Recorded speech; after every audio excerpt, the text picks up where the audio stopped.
Hello everyone and welcome to This Nintendo Life, episode 188. Snake Eyes they call them, right? Is that what 88 is when they do bingo, Snake Eyes? Am I getting that right or is that completely wrong? Anyway, hi, I'm NBZ. I don't know anything about bingo because I think that's what you play when you turn 80. Snake Eyes is rolling 2 1s, I thought. Like with two dice. I thought that Snake Eyes was an 8 or 2 8s just because it looks like eyes, right? Like if you turn it on its side, either the 8 looks like the infinity symbol on its side, also it maybe looks like eyes. Someone write in and tell us if we have any. Maybe I'll look this up afterwards, who knows. Anyway, hello, this is a show about Nintendo, not bingo, although we could turn it into a show about bingo, Bally. We just make every episode us playing a game of bingo. We'd see how that does. Maybe people would like that, but I'm sure they wouldn't. They'd rather hear us talk about video games. I'm MBZ, hi, I'm joined by Bally. Hi Bally, how's it going? I'm MBZ. I'm feeling battered and bruised by video games this time. And we can get to why.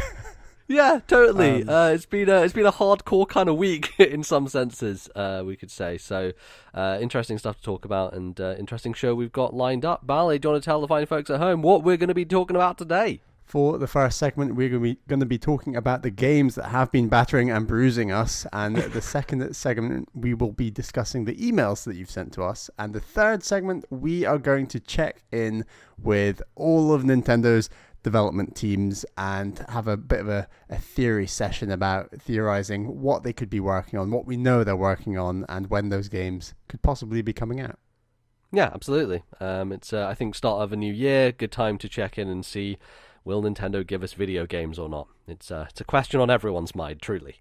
So we'll get to that, but first things first, let's talk about video games. So this week, both of us have played the same games. They're both 2D platformers, and they're both difficult in different ways, I would say. So Cyber Shadow came out on Tuesday, and I finished it in 3 days, I think, and you just finished it yesterday, Bally. You also have been playing through Yooka-Laylee and the Impossible Lair, which I am playing through. I've not finished it, but you have.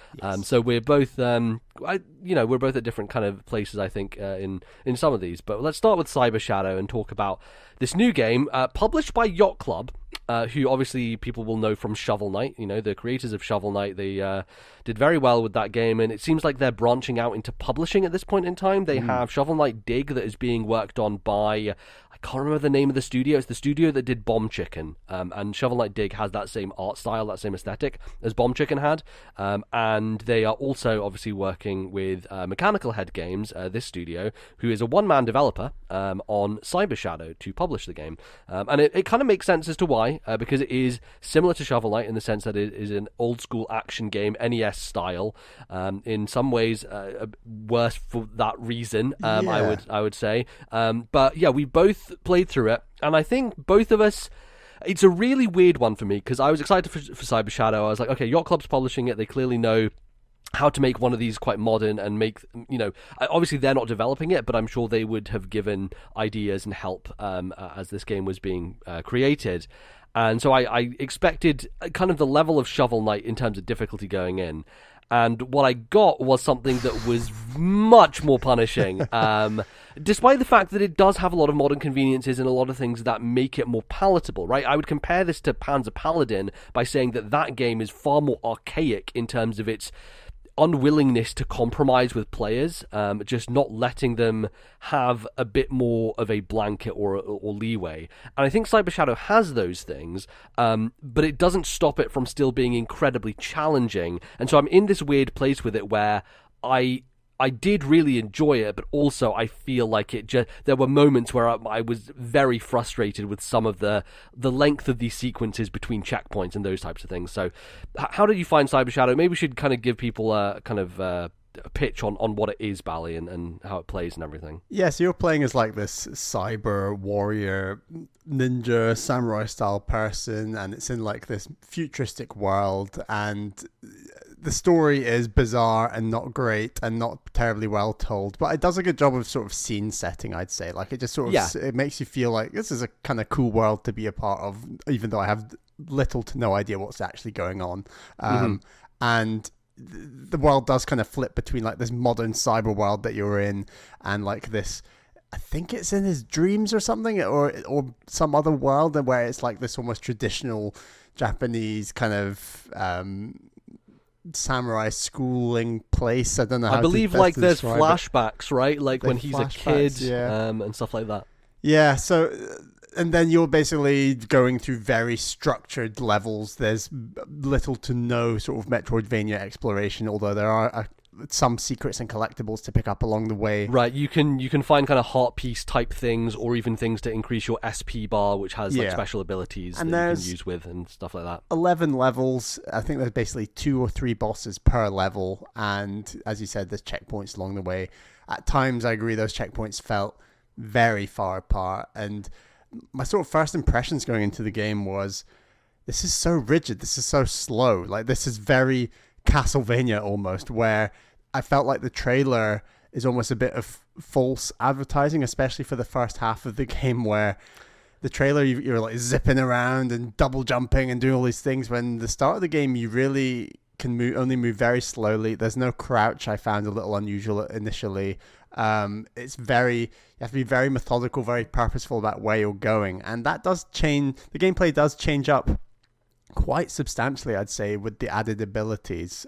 So you do get your double jump, you do get to like dash and slash and move around the stage much faster, and I do think the game changes substantially when that happens. And when it happened, I thought, great, maybe the game will feel like a bit easier, or it might be a bit more fluid, and in some ways it is, but it's more fluid, I should say, but the game just gets harder and harder and harder. I think there's maybe 2 or 3 levels where I'd say the next level is easier than the previous level, but that happens so rarely in the game, and I felt like it gives you all this added mobility options, but all of a sudden you're platforming on tiny platforms across giant gaps, and it's just bullet hell of enemies. And I felt like some of the most unfair sections in the game were just when the bullet hell was just crazy bad. There's obviously knockback in this game, and there's a lot of insta-death spikes to fall on and pits and things like that, and I just felt like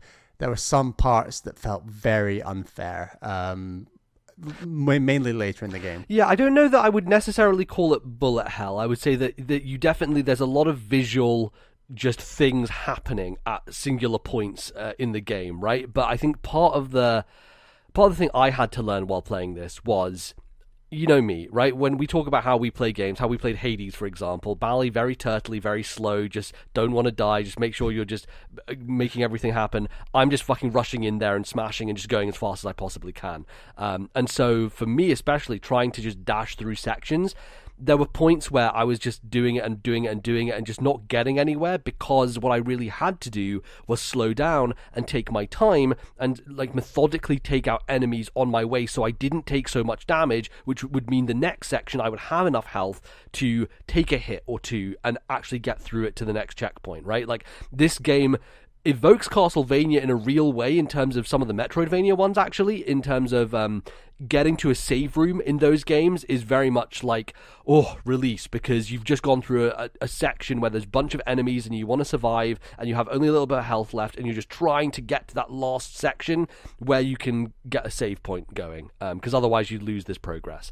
And so that had that feeling to me, which meant that when I was going slow and then I did fuck up, I felt like, well, what's the point? Because even if I'm going slow and I'm fucking up, I might as well just go far through this section, you know? And so there was a bit of a push and pull for me of, how do I tackle it? How do I take it on? What is the best approach here, really? And then there were moments where I was like, okay, I now have a more reliable way to do this quickly, so I feel better about just doing it fast and getting to the next section with still having a lot of HP.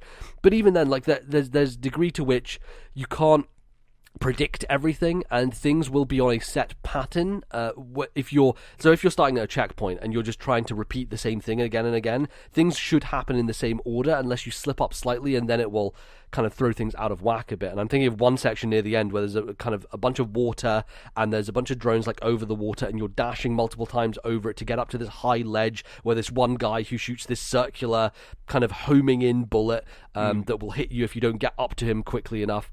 And that section, I must have spent like 15-20 minutes on that one singular room that maybe takes you 4 seconds total to get through, maybe 5. Yeah. But it's just the execution of it and nailing it that is the real tricky thing. And I found my ability to do that was just a little too inconsistent across the game. You know, like with these types of games, you want to have the ability to have mastered a section and really nail it, and then be able to reliably do that every time. I think one of the bosses, the final boss, the first phase of it, is a great example of this, where I learned that pretty quickly, and then every other attempt after that, I had zero trouble because I knew the pattern, I knew exactly how to move, I knew exactly how quickly to take him out, and there was points at which I was just destroying him in the quickest time possible, you know? So that's where I think the game is at its best, and I think we both agree on this, is the boss design is really strong, and it's challenging without being overly punishing in its difficulty. No, it's really good. I agree, the bosses are fantastic, and they really mix up, like, what you're having to do in those fights, and they feel super fair, and they're hard and punishing, but you just need to learn them, and it feels like that good old-fashioned, you know, I'm learning the phases, getting better, and as you say, getting to that point where you've done it so many times that you're just not taking any damage on some of the early phases, which is always a great feeling. I do think one thing we've not talked about yet is some of the ways that this game's insistence on being like an NES game has held it back. And I think one of those is the button combinations. So you're given like 7 or so moves. Now, some of them are like a shuriken that you can fire, or like this vertical kind of fire that you shoot up into the sky. And all of these are done through button combination. What I mean by that is you hold up and then attack, or down and then attack, or you get a sprint at some point and it asks you to double tap. If you go into the control section, it actually says you can sprint using the right bumper. However, it doesn't make that explicit at the time. So no, it doesn't tell you that, which is why I was getting so fucking annoyed with the game, because so I had played with D-pad for the most part, and it was just hurting my thumb so much because this game requires a lot of, you know, just heavy input and a lot of just movement. You also hold you hold the D-pad in a very unique MBZ way. Yes, I know, with the kind of the bridge between the top of my thumb and the middle part of my thumb. Yes, everyone knows that I have a weird holding of D-pad and just pressing buttons generally. But that at some point I'd switched over to analog stick. And analog stick is so fucking inconsistent to try to double tap to move. Yes. When I was going to the right, it was working. And then when I was trying to go to the left, for some reason, it was just sometimes working, sometimes not. And it was just really inconsistent, and it didn't work properly. And when I went into the controls, I was like, can I remap this somehow? And I saw in the controls, sprint was also allowed on RB. And I was like, oh my God, why didn't you just fucking tell me that in the menu? And part of it is this just dogmatic adherence to a style that I totally understand why they're doing it, because it isn't trying to evoke the NES. But when it comes to stuff like control, for me, you really do have to make that more explicit to a modern game, right? Like, you need to make sure that people who are playing this, who aren't that familiar with playing those types of games, or don't enjoy that control format, have other options. And it's just it's deliberately just leaving out control options that would make the game flow better, that would make it a much more enjoyable experience overall. Yeah. And like, you know, old school Castlevania games, you press up and attack to use your special, and that's exactly the way the shuriken works in this, and that's fine, that's a nice nod, but like, why don't you let me just map it to X or Y or something else if I want to? Like, just give people the option to do that. And I'm glad the option exists in there for you to sprint with RB, because it made it so much easier for me to do so. But if that hadn't been there, God, I would have had a horrible time with the back half of this game. Yeah, and even when you are using RB to like sprint, I did find it frustrating where there were some platforms I'd try and edge along just by tapping a little bit to move gradually, and I'd realize I'm double tapping a side button, and all of a sudden I'm sprinting off the platform, and it's just kind of like, be nice to be able to turn that off perhaps, or, you know, just like a modern game would. And I just think, how much is this game trying to serve people who grew up with NES and they think all modern games are too easy, and, you know, how happy will they be with this game? And is that, are they still winning over a younger fan base, or what do you think a younger fan base will probably have a look at this and be like, this is impossible, and be turned off by it? Because in some areas, I think this game is slightly on the wrong side of straddling that balance where I think, yes, I got through it, but it's tough. Slightly, but I think that the benefit that it does do is it does learn from the idea of lives being useless. So there are no lives in this game. You just respawn at checkpoints. Perfect. That's exactly what I want these games to do. You have checkpoints which are, I would say, plentiful throughout each chapter. It's just that some of them are maybe one room too far apart, you know? Like, and I think that there is a degree to which the developer wanted you to feel that struggle and that frustration, and then the elation when you do hit the checkpoint feels like an accomplishment, right? Like, maybe you wouldn't have that sense of satisfaction. Maybe I wouldn't have been propelled through this game as much if I didn't have that challenge before me, necessarily. I don't know. Maybe it is encouraging me in that way. But there are moments of difficulty where it just feels like it spikes in a way that it's just throwing quite a lot at you. And I think part of the problem is if you do go slowly and you are methodical and you are taking things out slowly and surely and you are saving your health, there's always the chance that you accidentally press the A button for too long, your jump goes slightly too high, you knock your head on some spikes, and that's instantly death, right? Like instant game over from spikes or from falling in pits. This is the type of archaic NES game design. Same with Panzer Paladin, the problem I had there, where you just one slip of the finger, you're dead, you're back to the checkpoint. I hate that shit. Take it out. It is just the most unfun part of these games. Yeah, just take off a few more pips of health and reset me on the nearest platform. Like there's no need to completely wipe me out. Yeah, exactly. I don't mind taking damage for it, but if you're sending me all the way back to the beginning, it feels like a punishment that is not worthy of the mistake I made, you know? Yeah. And I think that's the thing that I find the most abhorrent with this type of design, is that adherence to, okay, you fell in a pit, well, good luck, buddy. That kind of sucks. Yeah. Do you think you actually have to be half a robot to beat this game?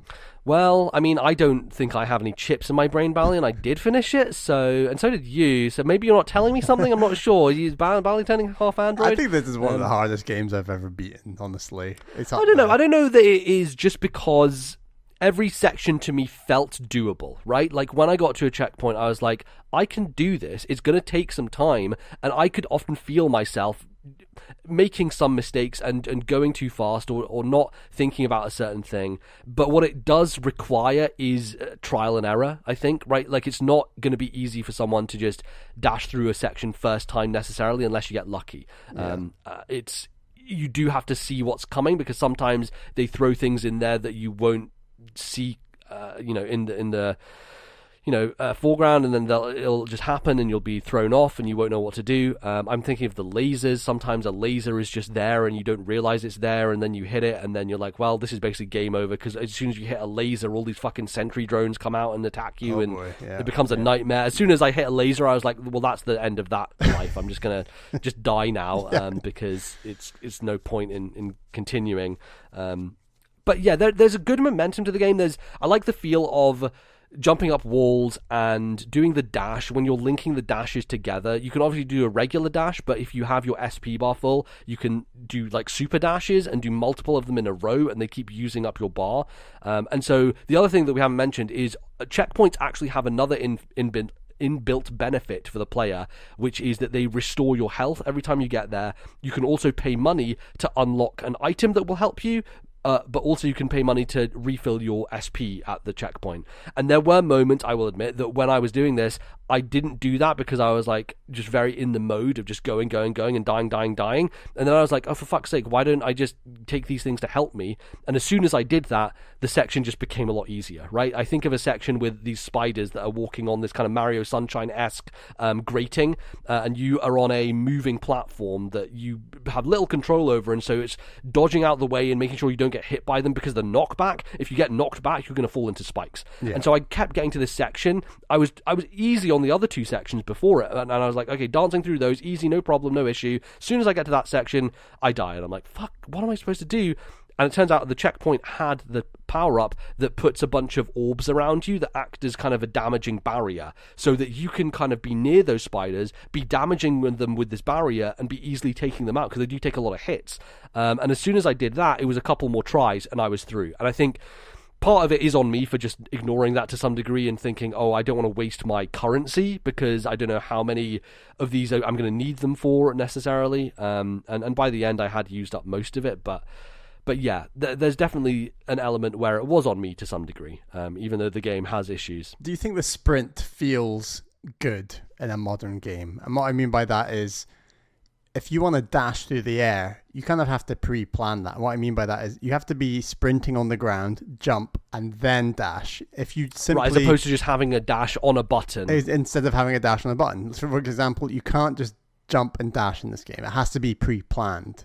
I mean, yeah. I think I overall grew to understand it works for this game, but initially I was like, this is archaic and not good, and give me my Ori and the Blind Forest where I just dash. Yeah, I think the game is built around it. If the game was built around an instant dash, I think it would become not easy, but it wouldn't have the same level of challenge associated with it, right? Like it is designed around that, and I do appreciate the thought that went into it. But yeah, I will take an Ori and the Will-o'-the-Wisp side dash any day. It's one of the best feeling dashes in video game. Just like tap, tap, tap, tap, and just like fucking going across the screen. Oh, I love it. So good. In the air as well. Oh, it's perfect. Like, no dash better in video games to me than that. We've not mentioned the music yet, which is really good. Yes, absolutely. And it's actually produced by Jake Kaufman of Shovel Knight and Shantae fame. Yeah, indeed. Although I don't really know what produced means in 2021 when it comes to right. music, I think it's Enrique something who actually was the composer for the game, but he definitely has a style that is in keeping with these types of soundtracks, right? I think of The Messenger, which is another very similar game to this, or even Shovel Knight, and this soundtrack definitely stands up with them. I will admit, with both of these games, with Ukulele and with Cyber Shadow, because I'm playing Judgment a ton, and that is a headphones in-game, I need to catch up on podcasts somehow, so I've been podcasting a lot of these. I do have the volume up, so I'm hearing some of the music, but it's not as pronounced as it usually is. Yeah, I do 1 year of each with both these games. 1 year. Yeah, that makes sense. Yeah. I think the first level is just a banger of a song, so that it kicks off really strong, and then I don't have a good memory of the other ones after that, but it's a good thumping rhythm that kind of fits the pace of the game as you go through it. Yeah. So I do appreciate that. It's really good. There's one chapter, I believe it's chapter 7. I don't want to spoil how it mixes it up, but it mixes up the gameplay in a fairly meaningful way. Like, you're doing a very different thing, a bit like, say, Tropical Freeze when you're in a minecart or something. And I would have liked the game. It's 11 chapters. I would have liked the game to maybe have 1 or 2 more chapters where it is fundamentally changing the gameplay in a real way, because it felt like a real nice respite from the methodical, brutal platforming of the rest of the game, and I really liked it. I don't know that I loved it that much. I didn't think it controlled particularly well, and it was a little finicky, the way it was implemented. And checkpointing wise, it wasn't great. You had to do 2 sections back to back in order to get a checkpoint, which I found a little bit rough, especially in that second half of that section. But I get what you mean, right? Like, just changing things up a little bit and adding a bit more variety would have been nice, because it feels quite lengthy. I think just we're not as good at this game as other people probably. How long to beat has it listed at, like, 7 hours or something, or 6 hours? Well, there's always those early birds who get in there with the 5 hours in the first day and a half, and it's like, for God's sake. Yeah, that's probably like crept up a bit, and my clock said like 13 hours, but I had only had like an extra 120 deaths compared to you, and I'm like, yeah, I can't have spent 5 hours doing 100 deaths. Like, something's going on with my clock. I just don't believe it takes that long to do 100 deaths. But yeah, I was about 8 hours, 9 hours. Yeah. I basically did 3 hours a night every night since it came out. So Tuesday, Wednesday, Thursday I did, and I finished it on Thursday. Yeah, it was definitely, that's the thing, right, is despite all these complaints that I have, and one of the other things I just want to talk about real quick is there's a parry system where, boy, you have to tap the D-pad or the analog stick towards the object that's coming towards you, the projectile that's coming towards you, and the window for that and how it works just feels really off and doesn't feel good to do. There's no, like, if you want a parry system in a game, you want it to feel snappy and good. Like, Ghost of Tsushima has a great parry that's like, instant, and you know when it's been done and it's working. Sometimes when the parry happens, like the sound feedback isn't great, and so you don't even know you've done it, and a blue thing just appears there. I wish there was a better, like, just a button that you press to just parry, or even just use the sword to just knock the projectile back. Would have felt a lot better. Yeah, it's strange that it's a two-step process. It's turn the bullet into a blue orb and then slash the blue orb back. Now maybe that's it's like they did like a focus group of traditional NES players, and they were like, what would you prefer? What would they have done back in the day? And they've said it needs to be a two-step process or something, And I think generally there's just a few aspects of this game where that NES think group maybe won the day a little bit too much than what I don't know. Yeah, because I think this feels like all these opinions come from the single developer to me, right? Like, it feels like this is the type of game he wanted to make, and that's why a lot of these decisions were made, which I totally understand. Yeah, and there are people out there who will be very thankful for those types of decisions. And there are moments where I think it's really clever, right? Where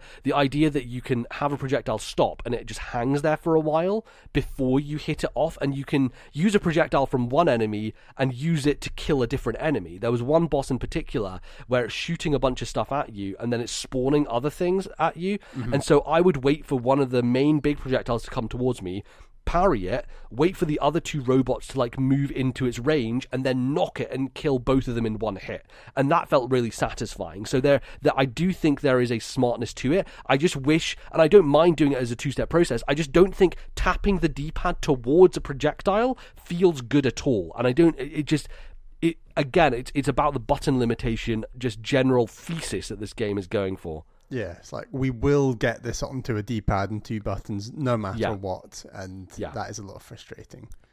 That's the thing, right? Like, I beat this game in 3 days. I was really compelled to go through the whole thing and finish it. So I did enjoy it a lot, right? Like, I did get a good time out of Cyber Shadow, but I do think that it has a bunch of these flaws, and if you are a type of person who loves that type of stuff, perfect. You should dive in and give this game a go, because I think you will love it. If not, it does have those kind of checkpoints and those things to help you through, and the lack of the live system, but consider that it will probably take you a much longer time to get through this game as a result of its just difficulty curve just going up and up and up as you go through the game. So overall, solid, and good start to the year. A nice way to start the year. A good traditional game. Yeah, absolutely. God, that was hard. The next game we're going to talk about, Yooka-Laylee and the Impossible Lair. Bally, you decided to play this, and I was like, well, if you're playing it, I've got this as well. I might as well jump on the train and try it as well, and see how it's going. And I was shocked how much I like this game, because I think so. Yooka-Laylee as a concept, as a thing, obviously the original game is calling back to Banjo-Kazooie. Playtonic are a bunch of developers who are ex-Rare veterans. They left Rare, they created Playtonic, and they were like, you know what, this Kickstarter thing is happening, let's just fuck it, do what everyone else is doing, like Keiji Inafune did with Mega Man, which didn't turn out great, or Mighty Number 9, I should say, and then Igarashi did with Bloodstained. They were like, you know what, no one's making Banjo-Kazooie, let's just make up two other animals that Banjo-Kazooie likes, and that's where Yooka-Laylee came from, and it did very well, Kickstarter-wise. I think the original game, though, the 3D platformer, kind of maligned in a way. I don't think people really liked it that much. No. I'm sure there are people out there who are defenders of it and who did enjoy what it did, but from what I saw, to me it felt like a very unpolished, not great designed one of those, and so I was kind of skeptical about Playtonic as a studio after that, and I had seen some trailers for Impossible Lair, and I was like, I don't know, it just doesn't look that polished again, and it doesn't have the same kind of feel that I would like from it. But playing it is definitely a different matter, because it has tight controls, and it actually, the animation is quite good. Like, it feels like they really decided, okay, maybe we bit off more than we could chew with a big open world 3D action platformer. How about we tone it down? How about we do what Rare did used to do, which is side-scrolling Donkey Kong games? And so they've gone from Banjo-Kazooie copy with Yooka-Laylee to a Donkey Kong Country inspired game with this one. And man, it's really, really good. Bally, you finished it. I think I've got 24 Bs now. I'm only about 5 hours in, so I'm about halfway through it. And it's a very clever game in a lot of ways. What were your thoughts overall, Bally? Obviously, you you have beaten the quote-unquote impossible lair, so I think you kind of turned a corner at some point on like what was going on with the difficulty there. But for me so far, it's been a really well-designed, challenging but not bullshit platformer that has a lot of variety in it. Yeah, I early on I wasn't overly impressed. I was like, this looks nice. I don't love the world building so far, and it feels good, but I mean, I hope the level design is interesting enough to keep me going, and it genuinely did progressively get more and more interesting, and you actually do a lot of stuff in the overworld. There's like a top-down 2D Zelda-style overworld with its own puzzles and things to do in order to unlock these levels. And it's great. I love that section. Yeah, it's really cool, and initially I was like, this feels like a chore, but by the end I was like, this is really cool, and like these puzzles are actually quite fun, and it's breezy, it's nice. And there are 20 levels in the game, but all 20 levels have an alternate level. And on paper, it sounds like, well, that's like Mario Kart Mirror Mode, that's just like recycling assets. And to some degree it is, but ultimately these chapters feel very different. So for example, one of them gets completely frozen and all the water becomes ice that you walk on, or a level becomes completely flooded where you can suddenly swim in all these areas that were empty space before. One level, there's a solid stream of enemies running through the level and every single one of these levels, I should say, like, something happens in the overworld to make the chapter in the book kind of be affected in this certain way, which is quite a fun thing. Right, because the levels are kind of like Mario 64 style, you jump into it, but the thing you jump into is an open book on the world. And I think this comes from the first game where they have these things called pages that you have to collect. The pages are still in this game, but they act as bananas. Things that, they act as like things that you collect. No, the quills are the things like bananas. Sorry, right.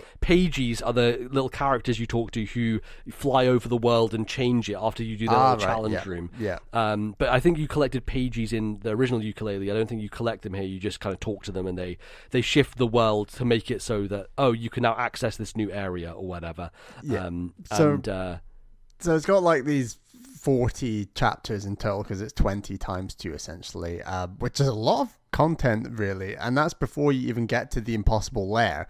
And it's very Breath of the Wild-esque in that the impossible lair is introduced to you right at the start of the game, a bit like Hyrule Castle in Breath of the Wild. Like, it's there in the distance, you know that it's a thing that you can go to at any point, really. And in Impossible Lair, the game starts with you trying to escape the Impossible Lair, and you basically have to fail. Although unless you're a speedrunner, unless you're a speedrunner, where it's like the game is designed for speedrunners, where they can ignore the 40 levels and just play the Impossible Lair. So you get booted out, and then the game tells you, oh, you need to go and collect bees, and for every bee you collect, you can attempt the impossible lair and take an extra hit. So you essentially, by the end of the game, I was going back into the impossible lair with 43 bees collected, which meant I could take 43 hits on this gargantuan level, the impossible lair. And the level itself, if you're playing it start to finish, genuinely takes, for a non-speedrun, about 20 minutes. It's that long. It's just incredibly long. But the one thing they patched into the game was that there are these almost like save state checkpoints. So after you face the boss for the first phase, there will be a checkpoint, and it will say, right, if your bee count is, say, 30 bees at that checkpoint, you can then return to that checkpoint with 30 bees. But likewise, you could restart the whole impossible lair again, get to the same checkpoint with 32 bees, let's say, and equally it will save as 32 bees. So you can constantly improve on your runs, almost like a speed run in some ways. And that's like quite a clever thing to improve the impossible lair, because it is very long, it's very hard. It actually only took me 25 attempts, which doesn't sound like many, but when you realize... Probably less attempts than it took me for the final Cyber Shadow boss, honestly. Right, but when you... I mean, that Cyber Shadow final boss took me way more than 25. But yeah. When you think about how long many of these attempts were, 25 attempts of the impossible lair takes a very long time. Right, yeah. Also, the thing is, it feels like a sort of post-credits bonus thing when actually this is like the end game, which I think won't sit right with some people. As someone who managed to beat it... Do you think that like the difficulty of the main game doesn't prepare you for the difficulty of the final level? 100%. I think this game genuinely, I think you said it's like 3 games in one. You've got the overworld, jumping about, doing whatever Zelda kind of thing. You got the standard tropical freestyle levels. Although I would argue that generally the levels are easier than Tropical Freeze a little bit. A tad. Yeah, I think so. Yeah, they definitely have less punishment to that, and similar to Cyber Shadow, no live system here, right? Like you're just back to checkpoints. It's the thing that Rayman Origins did back in the day, and since then I've been like, why doesn't every platformer do this? Mario, sort your shit out. They did in Odyssey. We'll see what happens with a new Mario if they make a new one of those, but But then the difficulty of the Impossible Lair feels like the difficulty of Donkey Kong Country 2, but like extrapolated over a 20-minute level. Yikes! And it's hard. Like you've got all these hits, you can constantly take hits, and there's no knockback on these hits.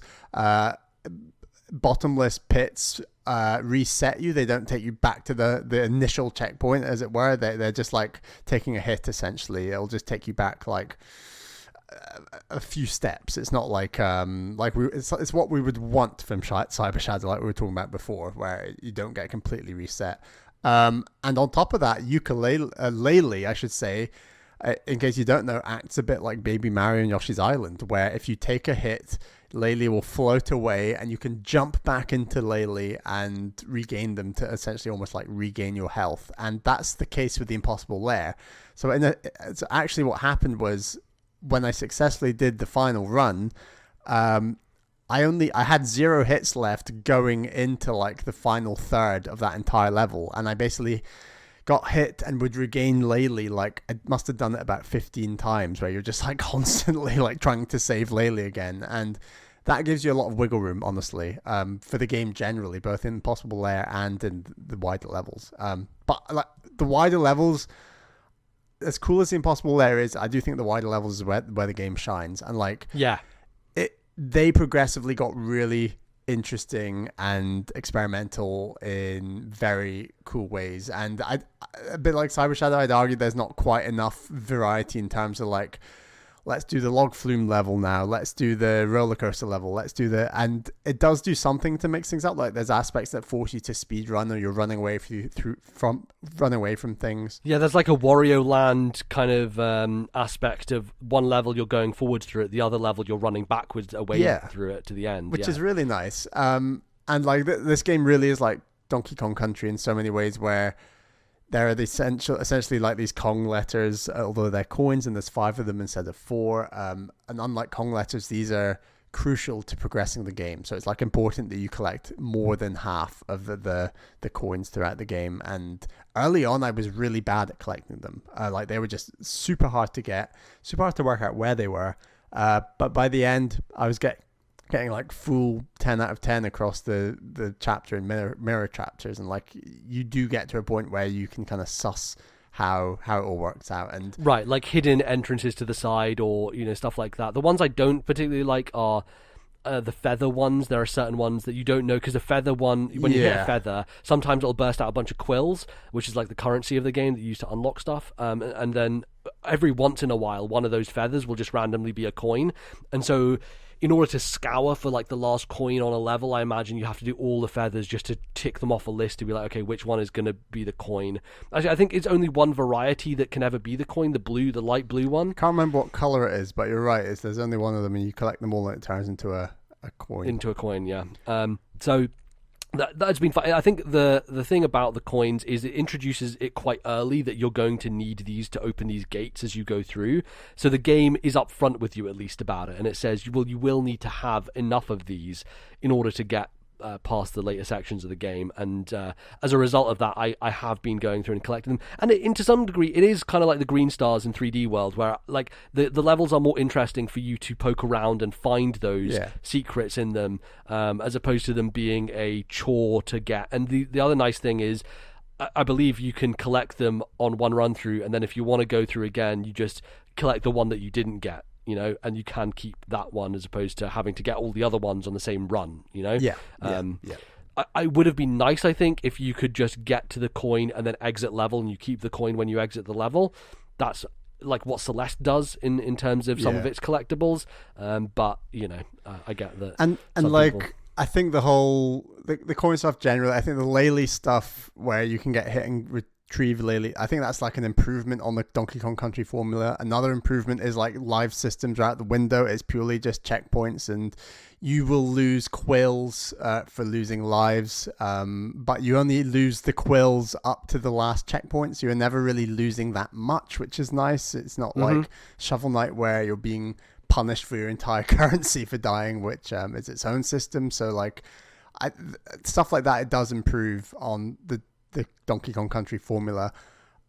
I do think Tropical Freeze ultimately just has like this magical quality that puts it above this game. But yeah, I mean, it's like it's a AAA budget. It's like it's much more polished and has just design elements that can be over the top and animation that can be over the top. But I think I'm quite impressed by what this game does for what it's for the small team that it is, for the budget that it is. It does a lot with that, even though in some ways it's shameless. Like there's definitely a level of like windmills, and I'm like, I mean, come on, guys! Like this is literally just that windmill level from Tropical Freeze. And they got like David Wise and Grant Kirkhope for the soundtrack, which in many ways makes it the most similar sounding soundtrack in some ways to Tropical Freeze, where some of the melodies I was like, are there comparison videos on YouTube where you can like, like especially like the main theme sounds a lot like one of the themes in Tropical Freeze, but honestly that's just a sort of thing that makes the game stronger in my eyes. And yeah, it's a very long game. It's a very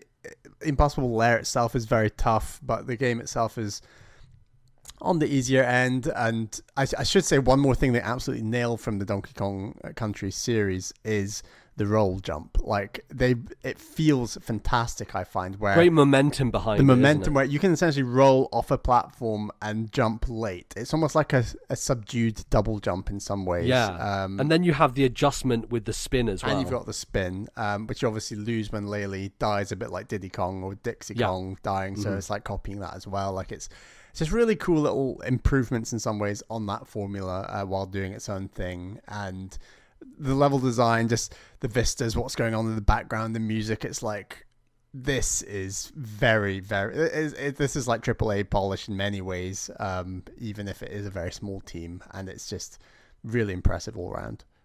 I also like the ability to add modifiers with the tonics system, so you can be like, okay, I would like to have Laylee last longer before she disappears, so that you can collect and not have to worry. I think the underwater controls are good. One of my most frustrating things so far with the game is trying to collect Laylee if you get hit underwater is a pain in the fucking arse. Like it's so much easier on land to collect her, but for some reason underwater it just feels really hard for you to get her back. Well, in true Bally fashion, I barely used the tonics and played vanilla almost all the game, and I was rewarded for this with the fact that the Impossible Lair bans tonics. So interesting. If you're used to playing vanilla like I was, then the Impossible Lair at the end of the game will force you to play that way as well. Ah, damn. So Laylee is not going to have that window for me to collect as easily. No. Damn, that sucks, dude, because that's really helpful. So I'd go vanilla now, get practicing, and then you'll be ready. No, I don't think so. I think so. The other thing is that I actually added a bit of a wrinkle to make the game slightly harder, which is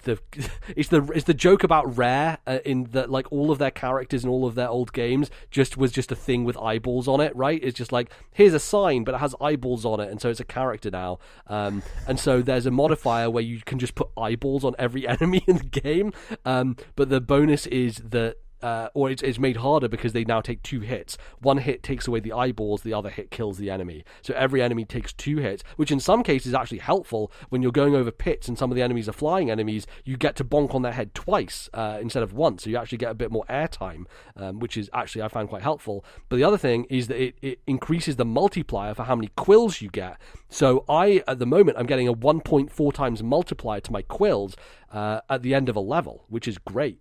So I'm getting way more quills than you usually do as you go through, which helps in terms of unlocking areas and stuff like that, and not having to go back and collect more. So that's a neat thing. And there are some fun ones in there that are like change it to black and white mode and stuff like that, which I don't think changes the amount of quills you earn. It's just more of an aesthetic thing, but it was neat to find those. And then you have the kind of signs in the overworld you talk to, and they'll give you hints about where you can find different tonics and just slamming, ground pounding into the ground. That's another move you have, of course, is like a ground pound slam.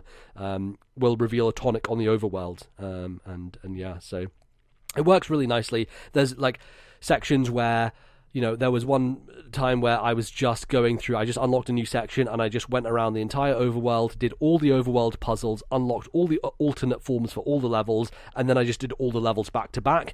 The other nice thing, the world map just lets you warp directly to a level. So you have to constantly resolve the puzzles in the overworld. Right, so when you reboot the game up every time as well, and you start at the beginning of the area, you don't have to just walk all the way back to the faraway part of the map that you were at. You can just warp there instantly, which is just nice. It's just, you know, quality of life stuff that they've thought about really well, and has made it a more seamless, fluid experience. So yeah, I really, really like it. I don't know if that will change that much when I get to the Impossible Lair, whether I will... Cyber Shadow has prepped you. You'll be fine. Yeah, definitely. Yeah, no, for sure. But I don't know. Do you think it lowered your estimation of the game doing the Impossible Lair, Bally, or do you feel like satisfied having done that and the game is greater as a result? If I was them, I would have done it post credits. I wouldn't have made it compulsory to see the credits. I think it's pretty hard when the game is called the Impossible Lair, right? Like you kind of have to make people do even that. When you fight the Impossible Lair using the bees, which is basically the only way that mere mortals will be able to do it. They call it the not so impossible lair, so the game's already rubbing it in your face that like the actual impossible lair is for only the speedrunners only, and that's playing through the entire thing with 0 bees, so you only have Laylee as your backup for the entire thing, which in hindsight actually isn't quite as insane as you might think, because like I said, I did the last third essentially in impossible mode because I just kept recuperating. You had just like made too many mistakes and lost all your bees. So. Right, exactly. So yeah, I the fact I was able to beat it, I was like, you know, that's a really fitting hard end to this game, and I'm satisfied. But had I been stuck, and I had quite a few people on Twitter like saying, I love this game, but I got to the Impossible Lair and then I stopped playing, and I was like... Yeah, I was going to say that. You were posting the credits and you had multiple people replying to you being like, man, I didn't finish the Impossible Lair. I just got to the end and just gave up, basically. Yeah, and I think based on how difficult it is compared to the previous levels, I think it is quite cheeky to put the credits after that personally, but I'm someone who likes to see credits. Not everyone cares about seeing credits. Totally. So like exactly. That's a decision for them to make, and every person who attempts this level. But yeah, totally. So I'm looking forward to wrapping that up and finishing off seeing the rest of the levels, and I might check in next time when I've done with it and let you know how I did on that Impossible Lair. But that's going to close us out for the first section of the show. We'll be back after the break with your emails. Don't go anywhere. We'll be right back.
Hello everyone, and welcome back to the second segment of today's show. It's the first time we've done this segment in a very, very long time, and that segment is the email segment. We've been asking for your games of the year, we've been asking for your opinions on Mario Galaxy, we've been asking for your predictions for the year, but now we are begging.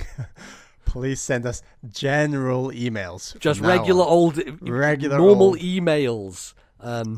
I mean, you can send letters as well if you want to be old school. We don't have a PO box, unfortunately, but so please send your emails to ThisNintendoLife@gmail.com. That is ThisNintendoLife@gmail.com. Or you can send us a comment, a question in our Discord server. Link to that in the description.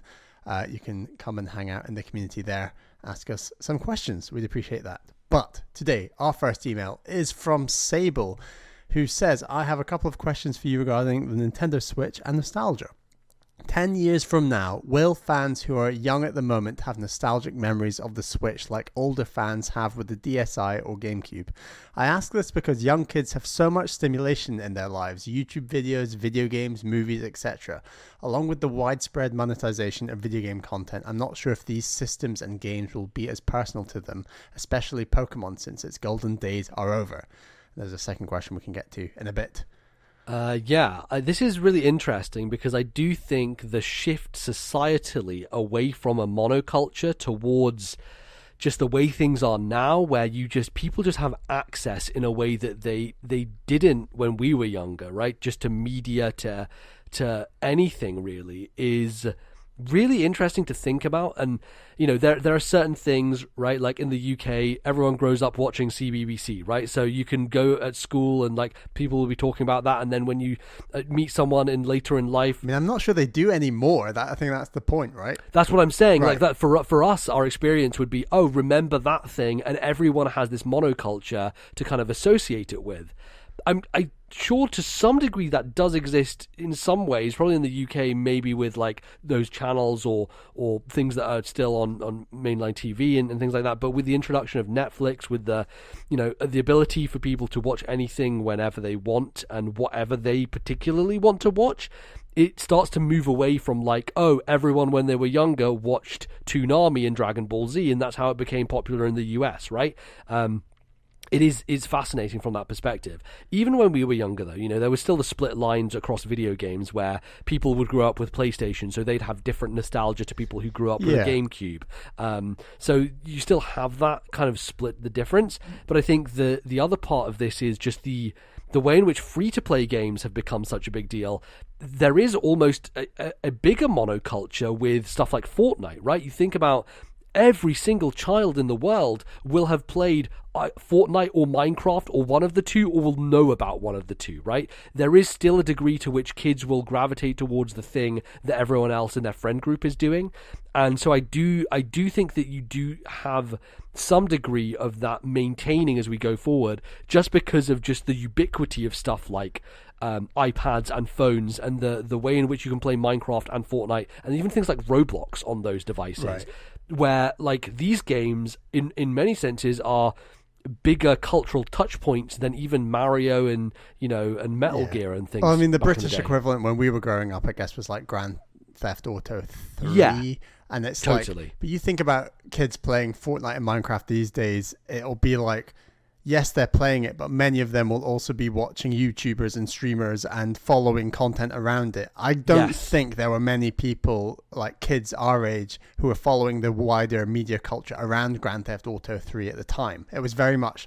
Right, because it's in magazines and it's not like really in any other way. Because it's just, it's in magazines, and it was very much just playing the game and talking about it with your friends. It wasn't even talking about it necessarily in forums or anything online, although I'm sure that eventually developed maybe a little later than GTA 3, I'd argue. But when we were that age, the same age as like kids playing, like watching stuff on YouTube now, I wasn't into like, at the time it was like MSN Messenger and this sort of thing before even like Facebook, and I never even had like a MySpace or whatever it was. And it's like, that was one way of communicating with people, and I would say I was 13, 14, 15 before I got into that, whereas I think the average age of people following all of these YouTube videos and streamers, etc., I don't know, like 8, 9, 10 maybe, I don't know, like it seems it's much younger.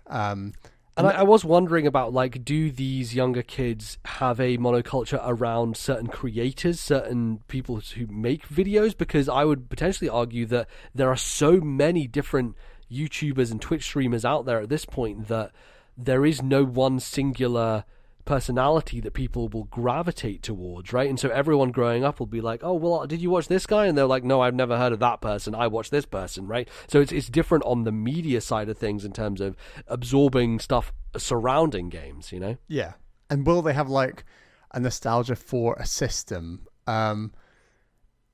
If I like look back at the original iPod or something, do I have nostalgia for it in the same way I do with like my GameCube? Not at all. Like, sure, I listened to a bit of music on it and it's a little bit nostalgic, but not in comparison to like playing, Mario Sunshine and Mario Kart Double Dash on my GameCube. Like, that's a really positive, nostalgic, firm memory in my mind. And I do wonder, it's more that you have nostalgia for the songs themselves rather than the device on which you play them. And I think video games, I have some nostalgia for the device, but hardly any, I'd say. But that's what I'm saying. To be honest, do I have nostalgia for the device, the GameCube? In a little bit, but like most of my nostalgia is for the games themselves. It's more for the media rather than the device, that's kind of the way I'd break it out. But say an Astro's Playroom came out with Nintendo hardware in it, I'd be pretty damn into it. And like, I do think there is nostalgia there for the physical. Sure, I think the other thing is that like we're into video games much deeper than we are into like, if you were into music, you would like have a bunch of vinyls and stuff that you owned and like a record player, and you'd be really into the tech of that stuff, I'd imagine, right? But we're not. So I think I get the comparison, but I think it's different just because of our investment, versus other people who might be invested in different ways. Yeah, I wonder, I'm more into the experience than I am into the hardware. But I don't know. It's weird, and I just the whole idea that Sable refers to older fans as referring to the DSi and GameCube is immediately like a kick in the gut. Like, well, to be honest, we're around that era-ish, I would say. We were. My first I'd always associate more with N64 and Game Boy, but you're right. PlayStation DSi, 1 and DS, GameCube is when Game Boy Advance is when we really sort of came into it and had the best experiences, I would argue. Yeah, and that's the thing is, right, like, people will always have nostalgia for literally anything, because nostalgia is not based on an era in which you grow up. It's based on your age at the time in which you experience those things. There's like, I think people talk about like the golden era or golden age of childhood where you have the most nostalgia for stuff. It's kind of the formative time in which you are more of a developed as a person, but also young enough to have those really good memories of it, right? It's that era between like, 8 and 12 or something like that, where anything you absorb in that time period inextricably gets linked to your, kind of positive memories and things like that. So everyone, no matter who they are, will always have some kind of nostalgic tie, but it will always be individual to the person, and whether it is Fortnite or Minecraft, or it is like, watching YouTube videos, I think those people will have, in 10 years time, when they're in their 20s, they'll look back and be like, man, remember when PewDiePie did the Minecraft? That was good, even though, it's something that... But will kids these days, and I can't believe how many times we're using the phrase "kids these days." Look, we're pushing 30, mate. We're fucking in there. Will they be nostalgic towards, say, the Nintendo Switch? Like, it depends if they grew up with it, right? Like, if you grew up with Breath of the Wild, holy shit, dude. Like, holy shit. If you grow up with Breath of the Wild as your first Zelda, I can't imagine that experience. That sounds like the most magical thing in the world. Even at age, 27 or whatever I was when I played it, I was losing my fucking mind. And I think part of that is obviously because I have nostalgia for Zelda, and therefore that was being reflected back at me. But think about the kids who grew up playing Breath of the Wild, playing a new Zelda in 12 years' time. They're going to have that same experience, most likely, and it doesn't matter that was their first game. It matters that they have a tie to it that then carries on throughout adulthood to the point at which they then inevitably experience nostalgia for it, right? And assuming Fortnite won't be going quite as strong as it is now in 10 years' time. Maybe it will be. Maybe it will exist in some very different form, or maybe it will just be completely off the face of the earth. Who knows? Let's assume it's off the face of the earth. Will loads of younger people these days look back and say, oh, that was good times when I was at school and we were playing Fortnite every night, and I really want that back, It'd be You'll see the kind of experience where people are playing World of Warcraft Classic. I'm sure Epic will release Fortnite Classic, right? Yeah. Where those kids who grew up playing Fortnite in 2017 when it came out, 2018 when it blew up, they'll be like, oh, I wish it was back like Fortnite back in the day when it was... Because Fortnite is such a wild experience that changes constantly and is always doing different stuff. It is such a different game to even when it began with the Battle Royale stuff, let alone the fact that it fucking was a Minecraft thing to begin begin with. It, like, you can imagine in 10 years' time how wildly different Fortnite looks, and it's the same thing as stuff like RuneScape, as stuff like World of Warcraft, where people have fond memories for those old experiences because they were so young at the time when they played them, and as a result they just want to go back to that. So I totally see, similar to what Nintendo does with re-releases of HD games, right? Like, when you played Wind Waker HD, you were probably losing your mind. You're like, holy shit, dude, like, I played this when I was younger and now it looks so much nicer, and it's so I think that is definitely a thing that can happen. It's trickier with online games because they're constantly evolving and changing, so having that experience again is almost impossible, and that's a really good point, because I think Halo Infinite is going to be an incredibly important game that's trying to play on those ideas, where so many people grew up with Halo. Even I had positive experiences of playing multiplayer Halo, like Halo 2 and 3 at university in like 2009, and I'm barely into Halo in that way. I mean, I'm getting into it now, but nostalgically, I barely have any connection, but I still have some. And like, there'll be people who have a way stronger connection to like their first ever online experience, who are like obviously our age and a bit older, who were there day one, Halo 1, Halo 2, Halo 3, playing online with their friends at university, at college, whatever. And it's interesting to see how Microsoft and 343 go for that nostalgia when Halo Infinite launches with its multiplayer, and it says, hey, we've got that nostalgia, here it comes, and whether everyone can jump on board with that and say, this is great, this feels like an improved game that we played growing up, and hitting all those nostalgic points that I'm sure Xbox will want you to to experience. But I think that'll be a good test of nostalgia, especially in relation to online multiplayer, for example.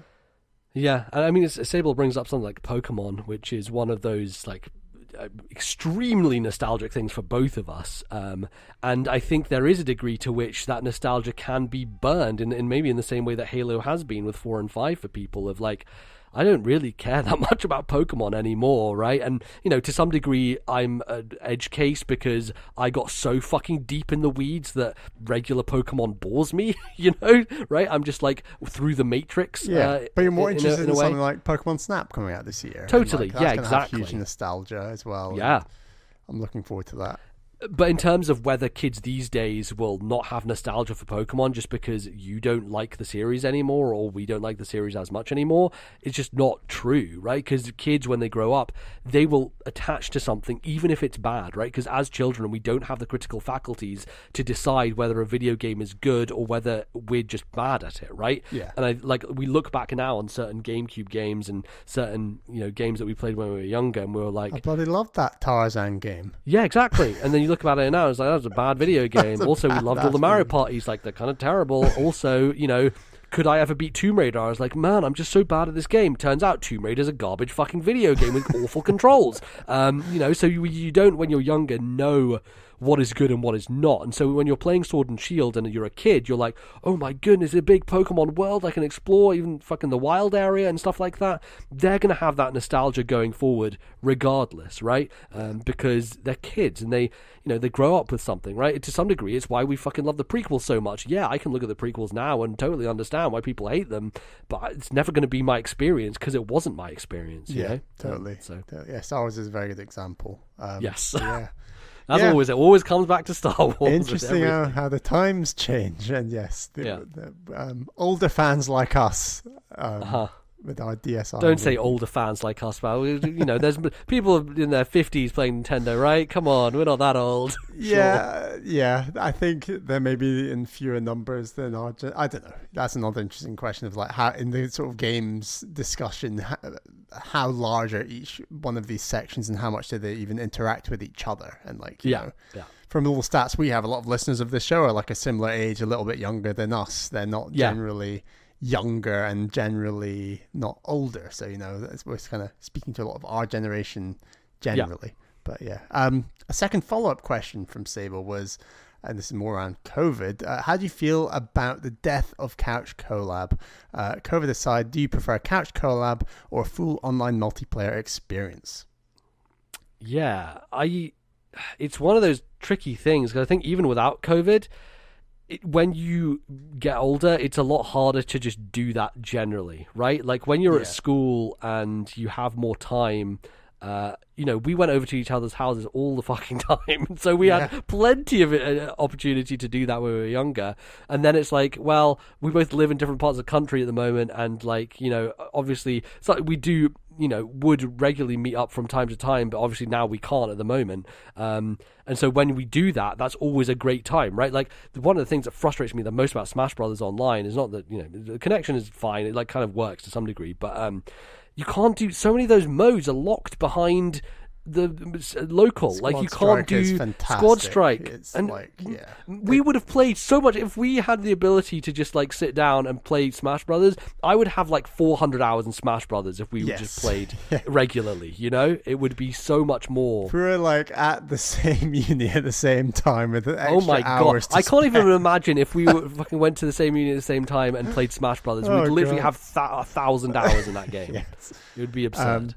And I think because we live apart and we do really plan ahead for like when we are going to have a day of gaming together, and we're like we'll now write lists and be like, right, we're going to play you love this, a good list. Because it's so easy to just hang out with each other and then we end up playing the most convenient thing when in reality, dig a little deeper and say, actually, why don't we play this, a bit of this and a bit of this? And like one of my favorite experiences a couple of years, 3 years ago, I guess now at this stage, was playing A Way Out with you, where we were like, right, we're going to download it and we're going to play A Way Out co-op, couch co-op together in 5-6 hours. And I had a fantastic experience. Like we did a similar thing with Blazing Chrome more recently as well. Yeah, exactly. Just here's a co-op game that we're going to play locally, often because they don't even have online functionality. Yeah, exactly. Yes.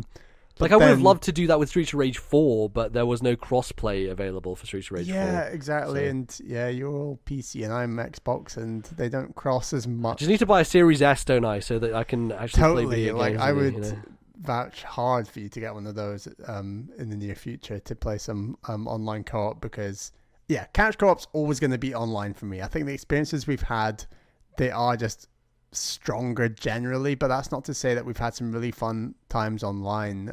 Last year we just played what was the NES game, Wild Guns. Oh yeah, Wild Guns. That was a great time, and that was online. And it worked really well. Yeah, it was definitely. I was shocked by how it's wild that the best implementation of Nintendo's online is in their fucking old game service. What? How does that make any sense? It's so stupid. But it was really smooth and seamless, and it just worked. I don't know. And then last episode we just talked about Killer Queen Black, and it's been so great hanging out with the community and playing online games that way, and especially during COVID, that is a really fun experience. And when it's something like the next Mario Kart comes along, I think that's going to absolutely sweep through our Discord of playing that online. I really look forward to that.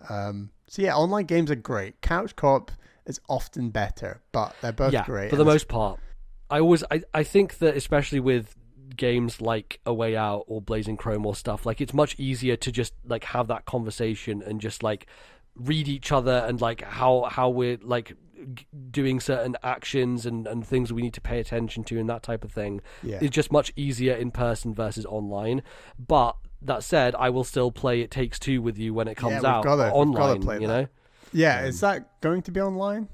It is, it'll be the same as A Way Out. We could have played A Way Out online, and we did discuss it a bunch, but we felt it would be better to just get the full experience in person. I think also. Does it mean we only bought the game once? Oh no, it's because we did PS Plus and all that bollocks. That's why. It was because of PS Plus, and we didn't want to get PS Plus and all that stuff. So we did save money, and we were both in Edinburgh at the same time anyway. And on top of that, I think it is more fun next to each other. Unfortunately for this game, we're not going to have the opportunity to do it in the same place. So no, and I'll probably just bite the bullet and get PS Plus unless I play on Xbox or crossplay or who knows what. Exactly. I think the only way we can do it is we both have PS4, so that's the kind of the easiest way to do it probably. But maybe, we'll see. Anyway, cool. Our next email is from M.A. Daniel, who says, "Hey, MBZ and Bally, hope all is well with you and you're both keeping safe. Have you ever hated a genre of game when you were younger, but found as you've gotten older, you now kind of like them? For me, I absolutely hated horror games and racing games of any type when I was younger, even up to my 20s. But the past 5 years or so, I've started playing more Mario Kart, Crash Team Racing, and even Forza. I even now think horror games are fantastic with their storylines and characters in games such as Alien Isolation or the Resident Evil games. Keep safe and all the best.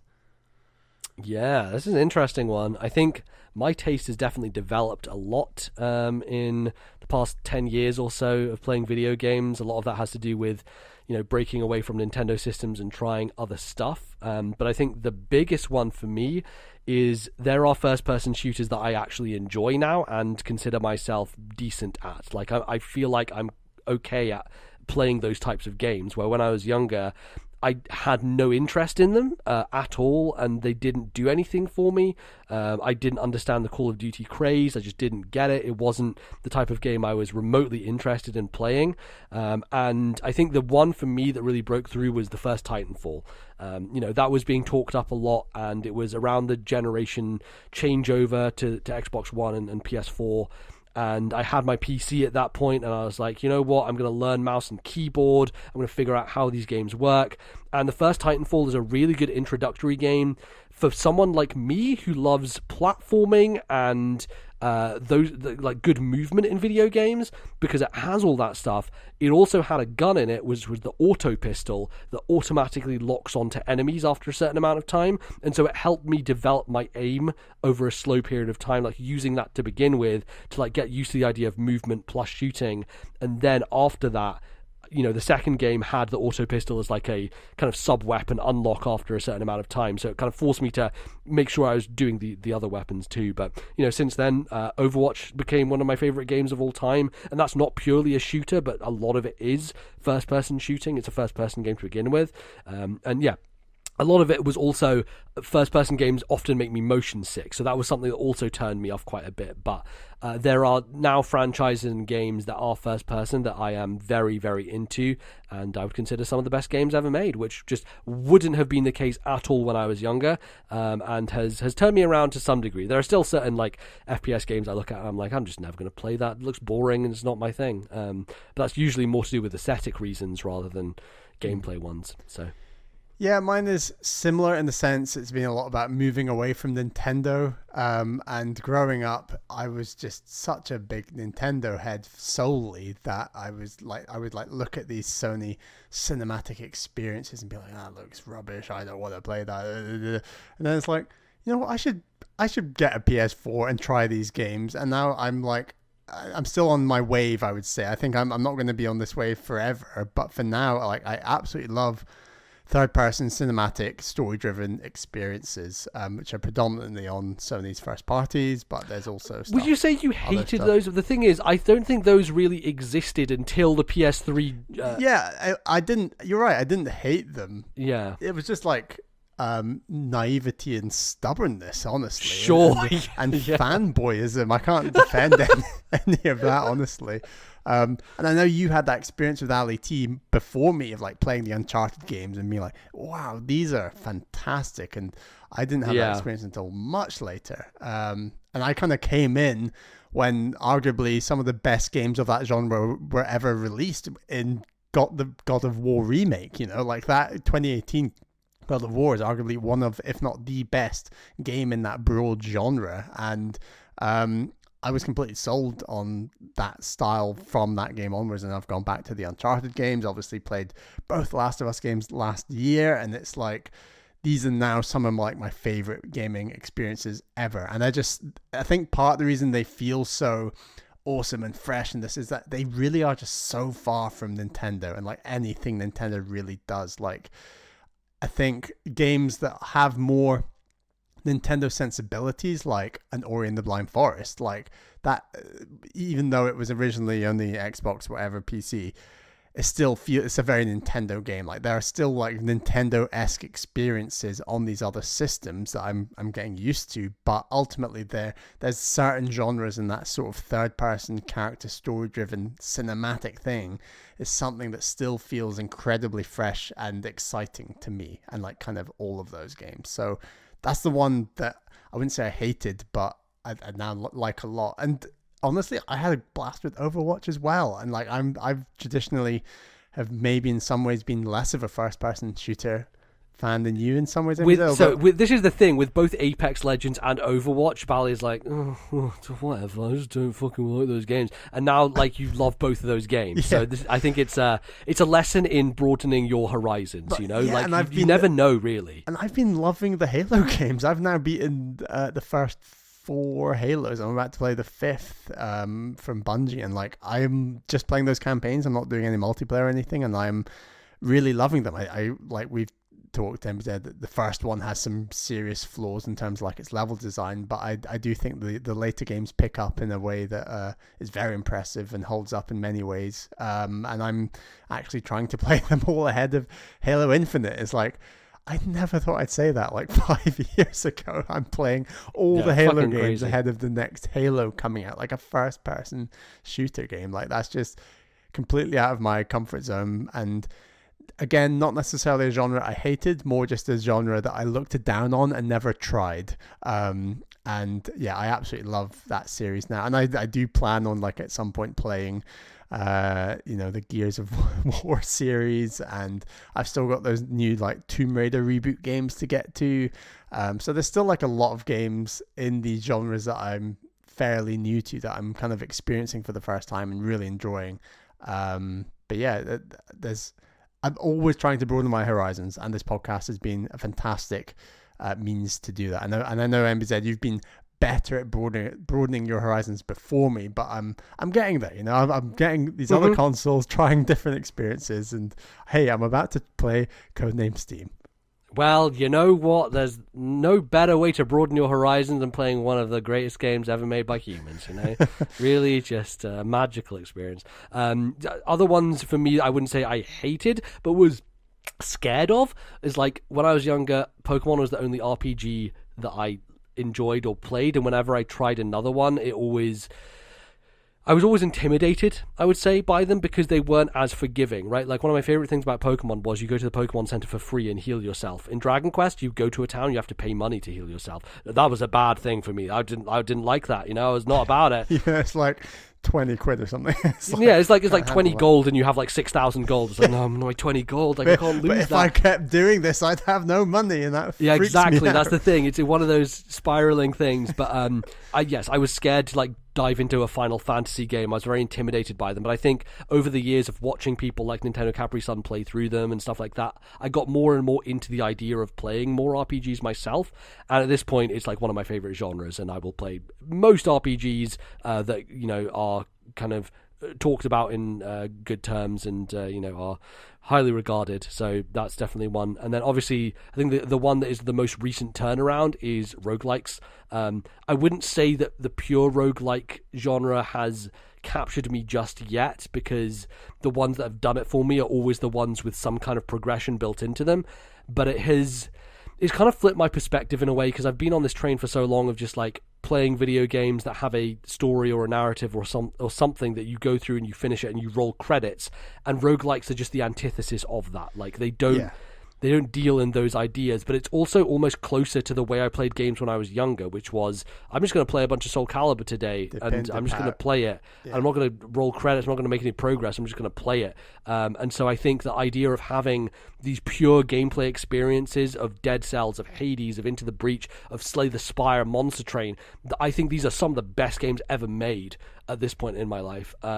I've definitely turned a corner on that, and I don't really say that I don't like roguelikes anymore, because I just don't think it's true. There are too many of them that are just some of the best games I've ever played. So it just, it's interesting in that way, that you just kind of flip on an opinion. Yeah. So. But yeah, broaden your horizons, people. It's worth it. There's lots of cool stuff out there. So many Absolutely. games. It's the best time to be playing video games. But yeah, that's all we've got time for in this second segment. As I said at the top of the segment, please send your emails into thisnintendolife@gmail.com. That is thisnintendolife@gmail.com. We would really appreciate some emails here at the start of February we're in now. It's crazy. But yeah, that's all we got time for in this second segment. Join us after the break for part 3.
All right, folks, welcome back to the final part of the show.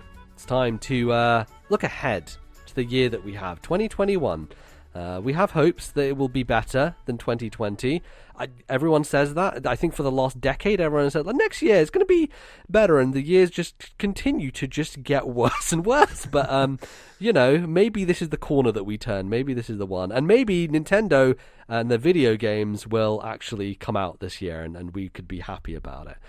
So what we're going to do is we're going to run down all of Nintendo Studios, internal and their kind of main partners, and speculate and discuss about what they could potentially be working on at the current time, and whether these games will show their heads in 2021. There's some other games we can talk about, maybe like some third-party stuff as well that is in the pipeline, but for the most part we're going to be focusing on the main studios. And I think we could just do a quick explainer of what's going on with Nintendo Studios at the moment, because even for us it's just trying to figure out like what team works on what. It changes every year. I don't think it changes every year. So the big junction point, right, like for years and years, we knew that Nintendo had a bunch of studios under the umbrella of EAD. So EAD was the Entertainment and Analysis Development, I believe, or maybe it's Entertainment and Analysis Division. Who the fuck is Development?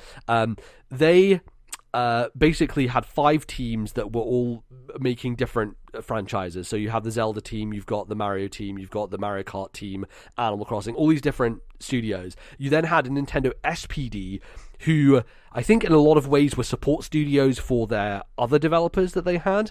And then in 2015, there was this big merger that happened where they took EPD and SPD, EAD and SPD, merged them together to create EPD.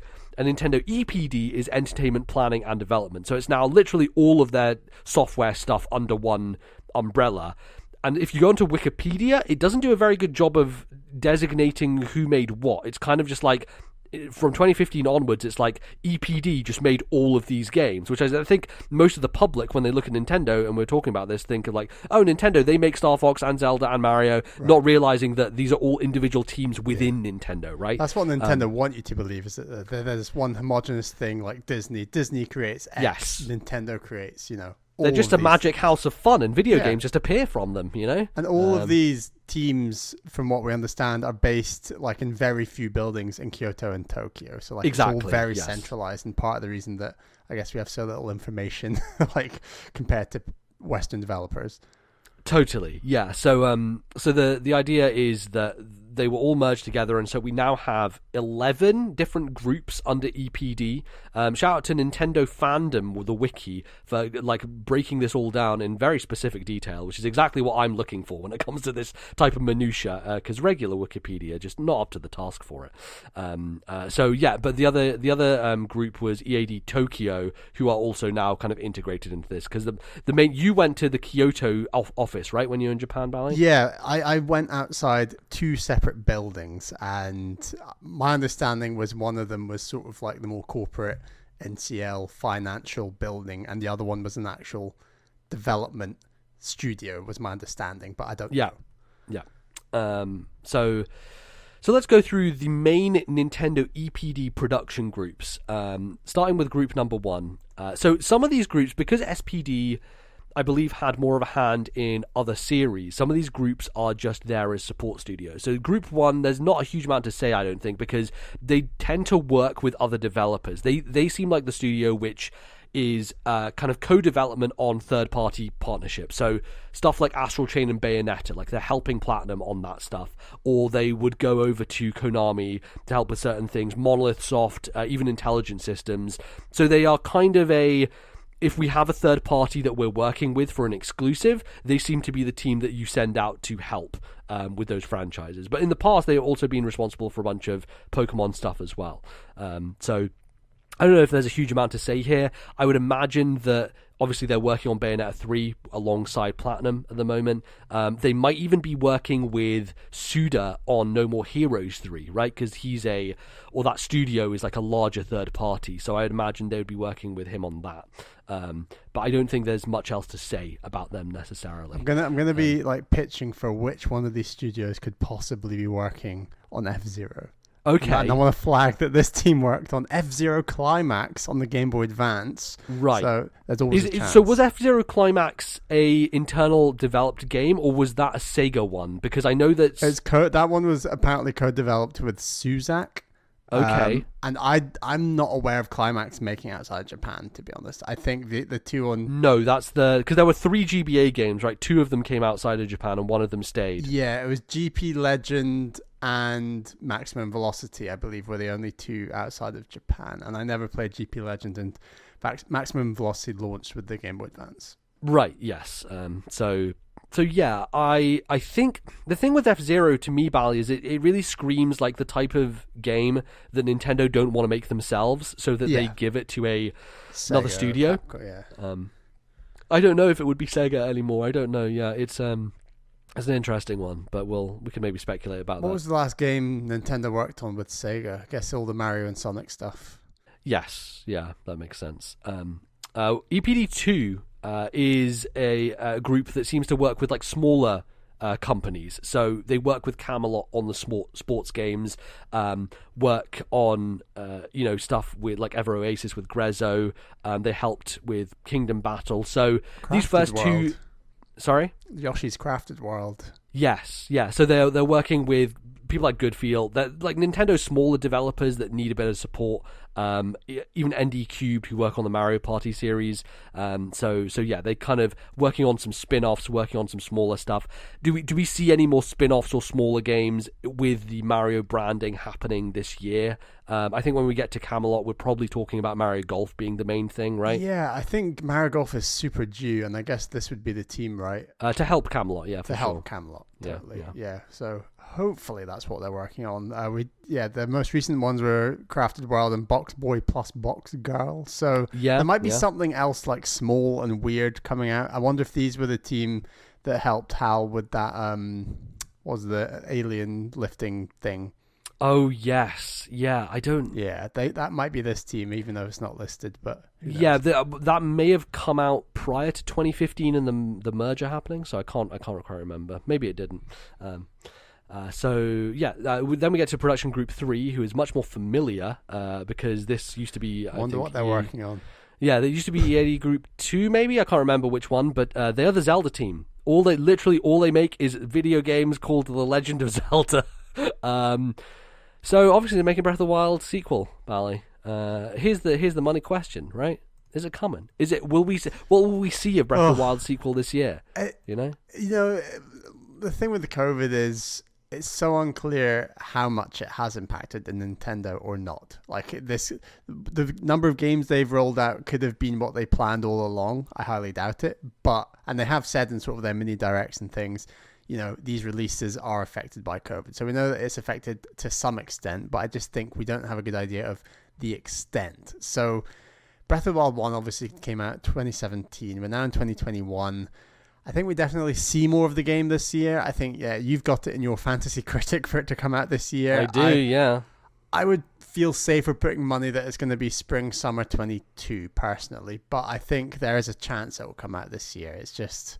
I think it's a fine line. I think we see a lot of it this summer either way, and I'm excited about that.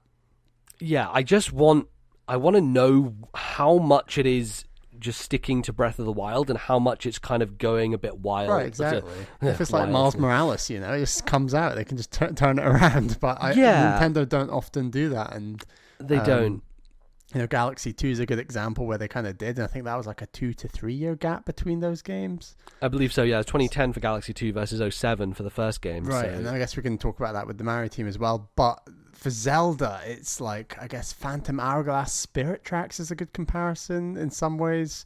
Yeah. How many years were between those two? Like, I'm just looking at this list, and Spirit Tracks was 2009, Phantom Hourglass 2007. So, like, obviously it's a very small scale game in comparison, but if they're using that engine, which you imagine they are, and they're potentially using large parts of the game world, it would hint that it would be this year, Yeah, I like, just because it's not resetting everything that they usually do with Zelda, it's because it's the same universe, right? It's like a direct sequel versus what always happens, which is these are just stories told over the years and years and blah blah blah. It's more similar to Majora's Mask than I think any other Zelda, in terms of its just being linked to previous. I guess, as you said, like Spirit Tracks and Phantom Hourglass are just very much directly linked to video games.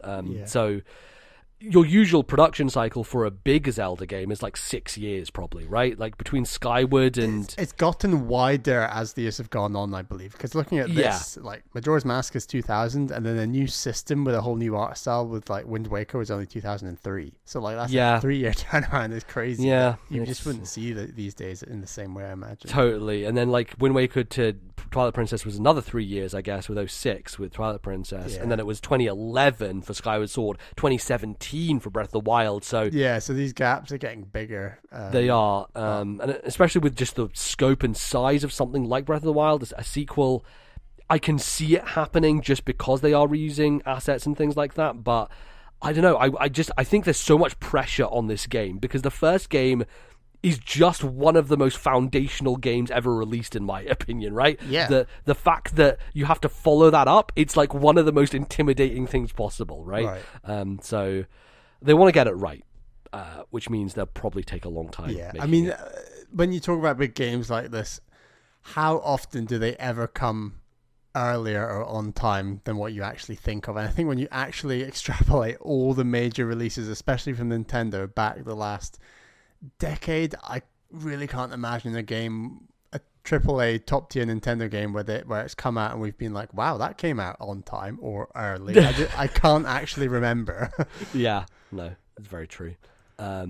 Cool. So yeah, they're working on Breath of the Wild 2. Do we think there's another Zelda remake in the pipeline there? Is they're going to help Grezzo on a Zelda 35th? Yeah, I don't know. It would be kind of crazy if they did a big sort of collection this year as well as Breath of the Wild 2. Where's our sequel to Triforce Heroes? Where's that? I need that co-op. Yeah, I think a collection's fairly likely, but I think that just is maybe another reason that Breath of the Wild 2 might be next year. They might spread them out, but who knows? The thing, when people talk about like they have to get Breath of the Wild 2 out for the 35th anniversary, they have to do it. When it came to a game like Breath of the Wild, that was the year after that 30th anniversary. Yeah, same with this new 3D world thing they're doing with Bowser's Fury. Like it's coming out in 2021, not in 2020. Exactly, right? So Nintendo are not above delaying stuff outside of a window. They're happy to miss the window as long as it's within the financial year. Yeah, exactly. That's a real more important thing than celebrating their history, is making money now. So in that sense, cool. Breath of the Wild 2 before March 2022, fairly likely. Yeah, fairly likely. The next studio is Group 4, which we don't really have that much information on. The guy who's in charge of it, however, is credited with working on Brain Age, 1-2 Switch, and Nintendo Labo. So I think this is just the weird studio that they make all the weird shit at. Are we going to see something on the scale of Labo? You would think that Mario Kart thing was made by this team, but no, that was made by an Activision, or formerly Activision people, like Kartik Bala, who used to be at Activision, left and formed his own studio and then pitched that Mario Kart weirdness to Nintendo. Yeah. You would think that came out in Nintendo, but it didn't actually in the first place. So, I was going to ask, do we know who's behind Ring Fit? I imagine it might be the next. Yeah. We're about to talk about the Wii so. Fit, Wii Play group. Exactly. Actually, Wii Fit isn't in this list, so maybe Wii Fit's separate. But yeah, well, it all got mixed up from before, so there's lots of crossover here. But there was a Brain Age released, I think, recently. There was a 3DS one that had taken years to come out on, in Europe because of some stupid reason, and now there is another one, I believe, on Switch. So it doesn't seem like it's big in the same way that it used to be.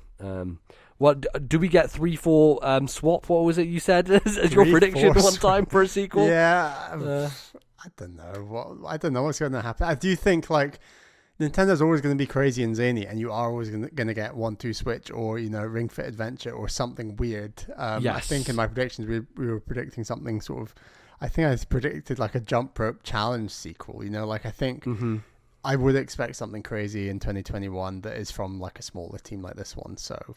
We'll see. Yeah. So he was listed as producer on Ring Fit Adventure, so that does make sense. Yeah. Cool.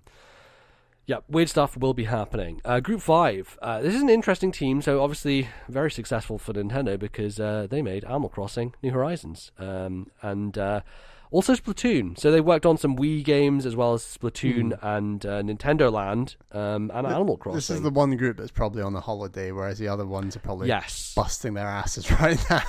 Like this group are like, we're just doing some updates and things. I mean, don't get me wrong, updates take a lot of work.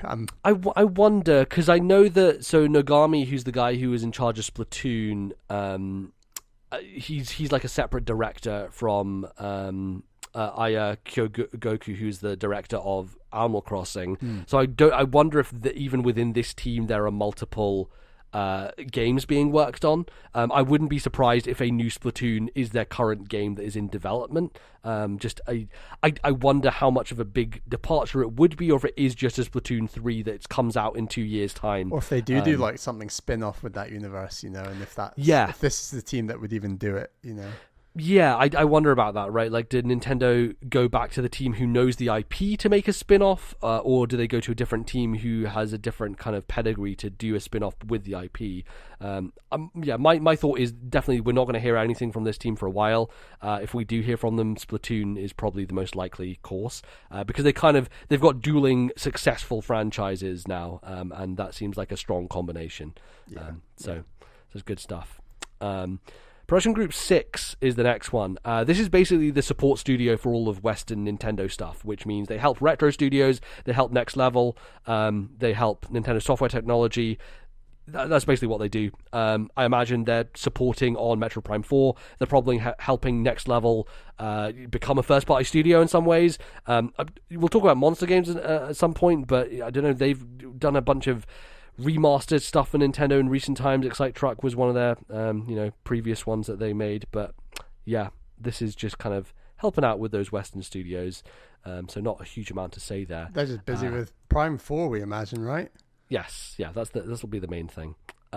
Group 7, this is a fun team, and I'm gonna get more invested in them when I play fucking Rhythm Heaven that Bally's made me play this year. So they make WarioWare and Rhythm Heaven. Not heard a lot, in a while. It's kind of crazy. It is 2021 and there's no new Rhythm Heaven or WarioWare on Switch. Like, that is quite surprising. And those are probably two of the more high profile series that still need to come to the system. So the really interesting thing is it feels like they kind of swan-songed those series both on 3DS with those two collections. Yeah, with like these collection things. And both those collections came out near the end of the 3DS's life cycle. I believe Mega Mix was 2016 and WarioWare Gold was 2018 maybe. Even maybe 2019 WarioWare Gold. That came out a long time into this 3DS life cycle. I'll tell you what I'd like to see from those two series is if you could actually merge them together in some way. And what I mean by that is you sort of have the cast of characters that I think people are a little more aware of with the WarioWare series, but then make it a lot more rhythm focused in terms of its mini games. I think that potentially, would be quite cool. You could have a big Phoenix Wright versus Layton crossover as WarioWare versus Rhythm Heaven. Just put them all together. That could be pretty cool. I don't know. I feel like I would like them to be working on a new WarioWare that uses Switch in a strange way. That seems to be like what they do with that series. Is like, what are the hardcore gimmicks of our new system? How do we utilize them? Maybe like 1-2 Switch put them off, but I mean, didn't that game sell fairly well? Like, it sold okay. Yeah, I mean, I think the only reason it sold well was because it was a launch game. I think its sales have completely fucking fallen off a cliff since then. Not as successful as it used to be. Group 8, it's a Mario team. Formerly EAD Tokyo, they have two groups. EAD Tokyo. There's the group that makes the big stuff, which is the Odysseys and the Galaxies, and then you have the smaller team that make weird shit like NES Remix and Captain Toad, that type of stuff. So I feel like. Do you think that we're going to get sequels to stuff like Captain Toad? Because they did re-release that, I feel like it would be fun to get another one of those, but I don't think that's coming anytime soon. I feel like Odyssey 2 is the main thing that is happening this year, and I think it will get announced and maybe even released at the end of this year. I wouldn't be surprised if Odyssey 2 comes out before Breath of the Wild 2, even though we've not even heard of it and it hasn't been announced yet. True. I agree generally. What I'm concerned about is if the 3D world Bowser's Fury affects that in any way. Can you have Bowser's Fury come out in the same year as Mario Odyssey 2. I think so, because when you look at what they did with... So far apart, Well, the other thing is they re-released Mario U and then a couple of months later put out Mario Maker 2, So, theoretically, those would conflict with each other, but they still did it, Yeah, no, I mean, I've actually got Mario Odyssey 2 in my Fantasy Critic, even though it's obviously not been announced. And I agree. I think there's a strong chance it would come out this year and have that quicker turnaround, new captures, new worlds, that sort of thing. And we'll see. I if I had to put money on it, I would go Odyssey 2 this year and Breath of the Wild 2 next year. But who knows? Yeah, it's definitely it's coming, right? Like, they would be stupid to not do that, especially with the lack of DLC for Odyssey 1. Yeah. It makes total sense to have, a full-blown sequel. It did very well, right? Mario Odyssey, Oh yeah, I mean, it sold phenomenally. It's like almost 20 million, I think, at this point. So it's one of the best-selling games on the Switch. Great, and then we've got Production Group 10, who make... this is the question. They make Pikmin. They also make the 2D Mario games. So they did put out Mario Maker 2 recently enough to where we could be in a phase where they're not making something. But again, I'm sure they have multiple games ongoing at this studio. You missed out number 9. Oh, have I? Did I just suddenly jump over something, Bally? Yeah, we jumped Mario to 10, but 9 is Mario Kart and ARMS. Yes. This is definitely the team that is cocked and loaded to go this year with something, right?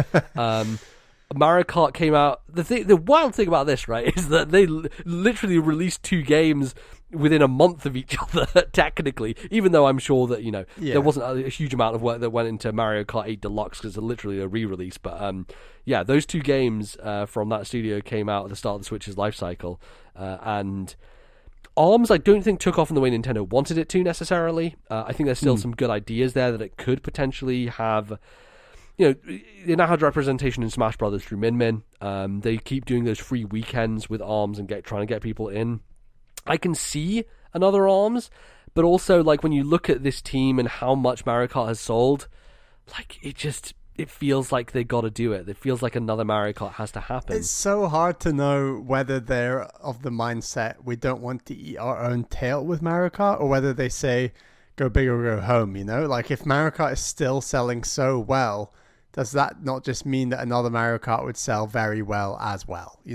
Or do they think, well, this is selling like a few million a year, we're just going to leave Mario Kart until it stops selling again and make people hungry for it again? It's so hard to just know whether the success of Mario Kart 8 Deluxe is holding up the next Mario Kart. I think we'll know this year for sure. They'll definitely have an idea of what has been worked on there and whether it will come next year or whenever. I think we'll get an announcement of some kind from that because studio. It is that the key is that casual audience who just want to play Mario Kart. They don't even mention the number, it's they're like, I've got Mario Kart on Switch, if there are 2 different Mario Karts on Switch, does the casual buyer suddenly get confused and ends up buying both of them, or buys the old one, not the new one? I mean, ideally for Nintendo, they would buy both of them, right? Exactly. I'm confident it's a big enough system. People are aware enough that you could release a new one that looks distinctly different from 8 Deluxe and try and sell people similar experiences twice. Yeah. I don't know. I think so. But again, what if they just do a random thing, right? Who would have thought, if we did this back before the Switch launch and we're like, okay, Mario Kart team, what are they working on next? We'd be like, next Mario Kart, done, next studio, right? Because they have such a history of just this singular franchise, and then out of nowhere, Nintendo are like, okay, make this weird fighting game with these long arms. And they're like, all right, I guess we're going to make that now. I doubt that they would do another new IP, just because it's not really that often that happens in Nintendo studios, but... Yeah. Who knows? They could just do something weird. ARMS is a crazy decision where, because of the failure of the Wii U, it was obviously decided fairly early on Deluxe was going to be a thing. That obviously required fewer development resources than a brand new game. And then that probably led the way to them being able to say, let's also have another launch game, ARMS. Yeah. And it's kind of wild in that sense that the Wii U's failure might have helped create ARMS, and whether 8 Deluxe's success also prevents them from ever like moving on with Mario Kart, or whether we get something new again. Yeah, I think this is definitely the studio to keep an eye on the most for this year. So we'll wait and see, but hopefully some good news is coming.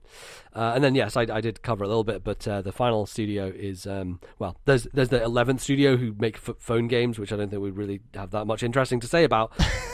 They can burn in a hole. They'll continue to do weird Persona crossovers with that Dragalia Lost or whatever the fuck, which is happening right now, which is like, okay, I guess technically a Nintendo published game has more Persona stuff in it. Can we just have Persona on Switch, please? Anyone? I think the Group 10 who do the 2D Mario games, so Mario Maker and the new Super Mario Brothers series, alongside Pikmin. Mario Maker 2 just came out. You would hope that another Pikmin is in development, right? You would imagine that Miyamoto's 6 years ago Pikmin 4 is ready to go, is finally ready to go, ship out the door, put it out there.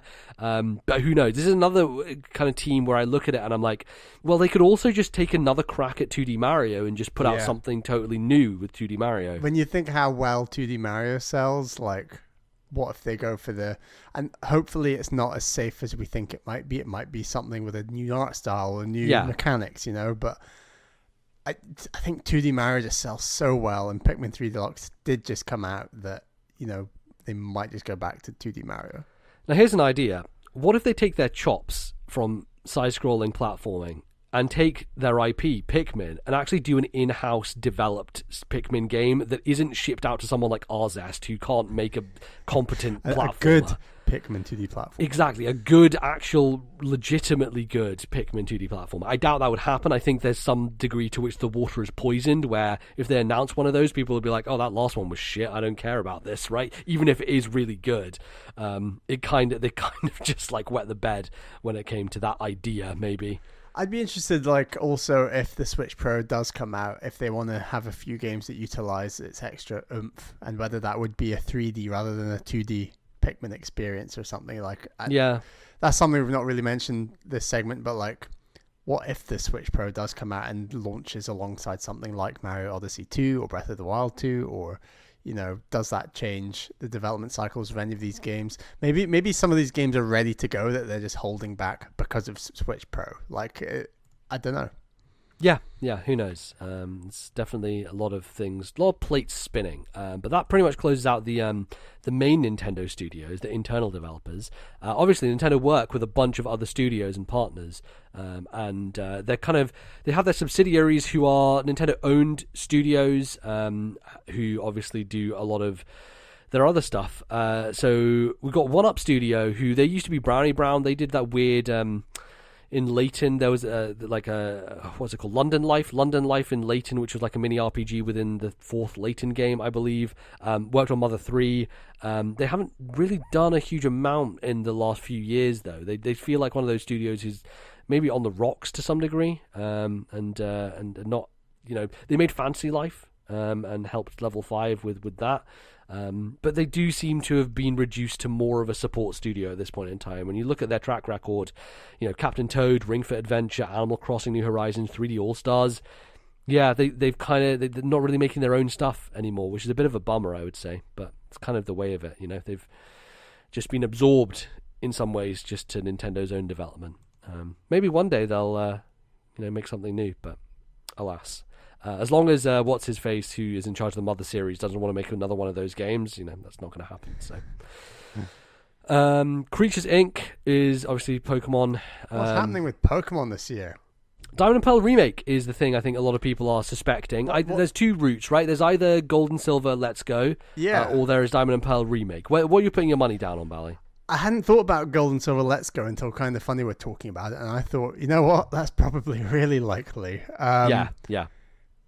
What's the possibility of them doing both? I don't think that's with Pokemon the way it's set up. It just doesn't make sense for them. No. Like they have to put out one strong product and make everyone buy it. Then the next year they make everyone buy the other one, right? Because otherwise people get to choose, and that's not what they want. They want you to only choose whether to buy fucking Togepi or Marill or whatever, right? Like, is that the two you would go for Johto for Let's Go? What? I think I would go Togepi and Marill. Yeah, I would. You don't think they're going to go for Pichu? No, I think no one gives a shit about Pichu. Pichu fucking sucks. I think they'd go Pichu and Togepi. No, I don't. I think Marill is more important, even though most people will probably know Pichu more. Pichu sucks. Never give Pichu any light of day. Terrible Pokemon. Cute though, so probably that makes sense. That's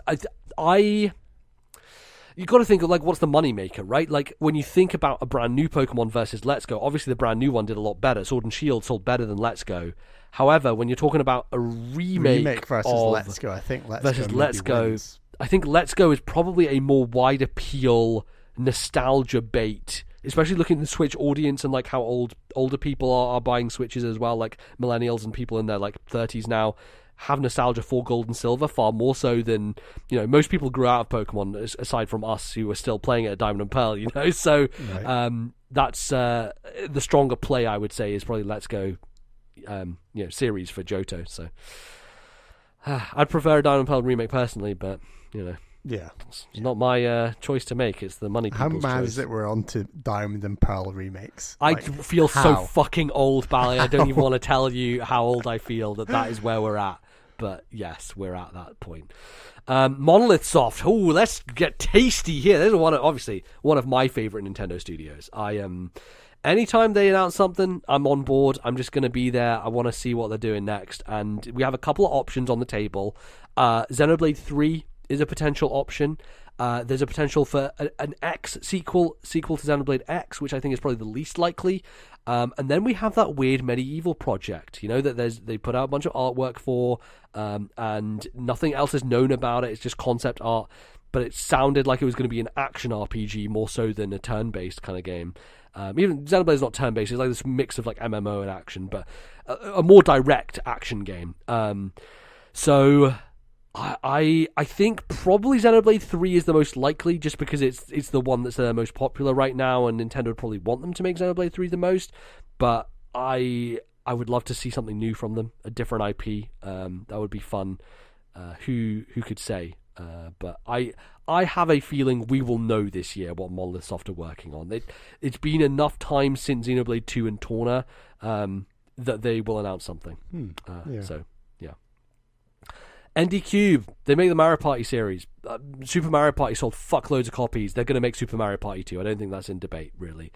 Do you think there's anything else coming out of them, Bally, at all? Aside from just more Mario Party? Probably Mario Party, but are they really going to call it Mario Party 2? I think they call it Super Mario Party 2. They've now done a reset, right? Where Mario Party has become Super Mario Party. So Super Mario Party 2, of course. And then they'll continue to milk it. I'm just impressed they didn't call it New Mario Party. New Super Mario Party will be the next game. That's what happens when they get to Super Mario Party 10 and they reset it again on the Switch 4. That's when they do New Super Mario Party, Bally. That's the fucking end game of this shit, and it's true, and Nintendo are not above that. That's the realest shit that is ever going to happen. And it won't have online. And it won't still in the year 2040 still will not have online. Fuck our lives, god damn it. Yes, Retro Studios, Metro Prime 4, that's it. I mean, will we ever find out what they made in the years 2014 to 2019? Who the fuck knows? Clearly they were working on something that just got canned. They just got cancelled. And I don't know if we'll ever know what it is. We're past the point now where I think that they would release something or announce something, right? So it must have been a project that had development trouble that was cancelled, and we're just never going to know what it was. Maybe they've just been helping out with these next Mario Kart tracks, and we just don't know about it yet. Yeah, maybe. They're doing that for 6 years. Yeah, they're just grinding out crazy ass tracks coming. There's going to be like 600 tracks in this Mario Kart. They're just going ham on it. So yeah, Metro Prime 4 is what they're working on. Will we see Metro Prime 4 this year is the question. Do we get a tease? Do we get gameplay? Oh my god, there's so many things you've been like, yeah, we're going to hear about it this year, and I'm just like, we can't hear about all these things this year. Like, there's got to be something we're not going to hear about, and I think Prime 4 is a prime candidate to be one game that we don't hear about, probably. Yeah, probably. That does make sense. So we'll see. I mean, it's been 2 years now since they rebooted development, so you got to think they've got maybe 2 years maximum more. I would say 2023 is likely release year for Prime for, but who knows? If I was them, I would keep well away from anything promotional around Prime 4 right now, and I'd focus on Breath of the Wild 2, potential Mario Kart, potential Mario Odyssey 2, I think those are the big ones. Yeah, exactly. And then I'm just going to go through a few of these other studios because some of them are just very under the radar and not really doing anything much anymore. They're like two people at a desk inside some of these buildings. It probably, yeah. I mean, one of these, sadly, probably should be axed from this list, Alpha Dream, because they bankrupt, and I don't know that anyone bailed them out. I think they're just done as a developer. I think they are rest in peace. So who knows what's happening with the Mario and Luigi series? That's definitely sad times, but oh well. Camelot Mario Golf is the thing that I think we're all pretty confident. The 3DS ones sell pretty well. I think so, and I think like Mario Tennis did well enough on Switch to where a new Mario Golf, I think Mario Golf has tended to be the more successful of those two series generally, would you say? I don't know. I feel like... I don't know in terms of success. I know critically it's a lot more well-liked, especially the more recent ones, but yeah, it's a way better game, honestly. Yeah, I think that this could be a bigger, bolder step forward for Mario Golf potentially. You look at the single player Mario Tennis and people weren't thrilled by it, but at least it was a move in the right direction. Are we going to ever get back to the RPG stuff? I doubt it, but it would be nice. I've almost had that itch scratched by like Golf Story, and we got Sports Story coming. So even if the big AAA Mario Golf can't do it, at least I'm still getting it somewhere else, Yeah. Exactly. I mean, Game Freak as well as Creatures Inc. We probably should have talked about Game Freak regarding the main series because Creatures Inc. work on it as well. It's like multiple teams working on it, but yes, they're working on Pokemon. The weird thing about Game Freak is they do put out these strange games sometimes, like the fucking Tembo the Badass Elephant and Town and things like that. Do we get another weird Game Freak game that's like not associated with Nintendo necessarily? It's like one of their own things. It reminds me of like Hello Games and Last Campfire, where it seems like no one ever talks about it. It's oh, they make Pokemon. They make No Man's Sky.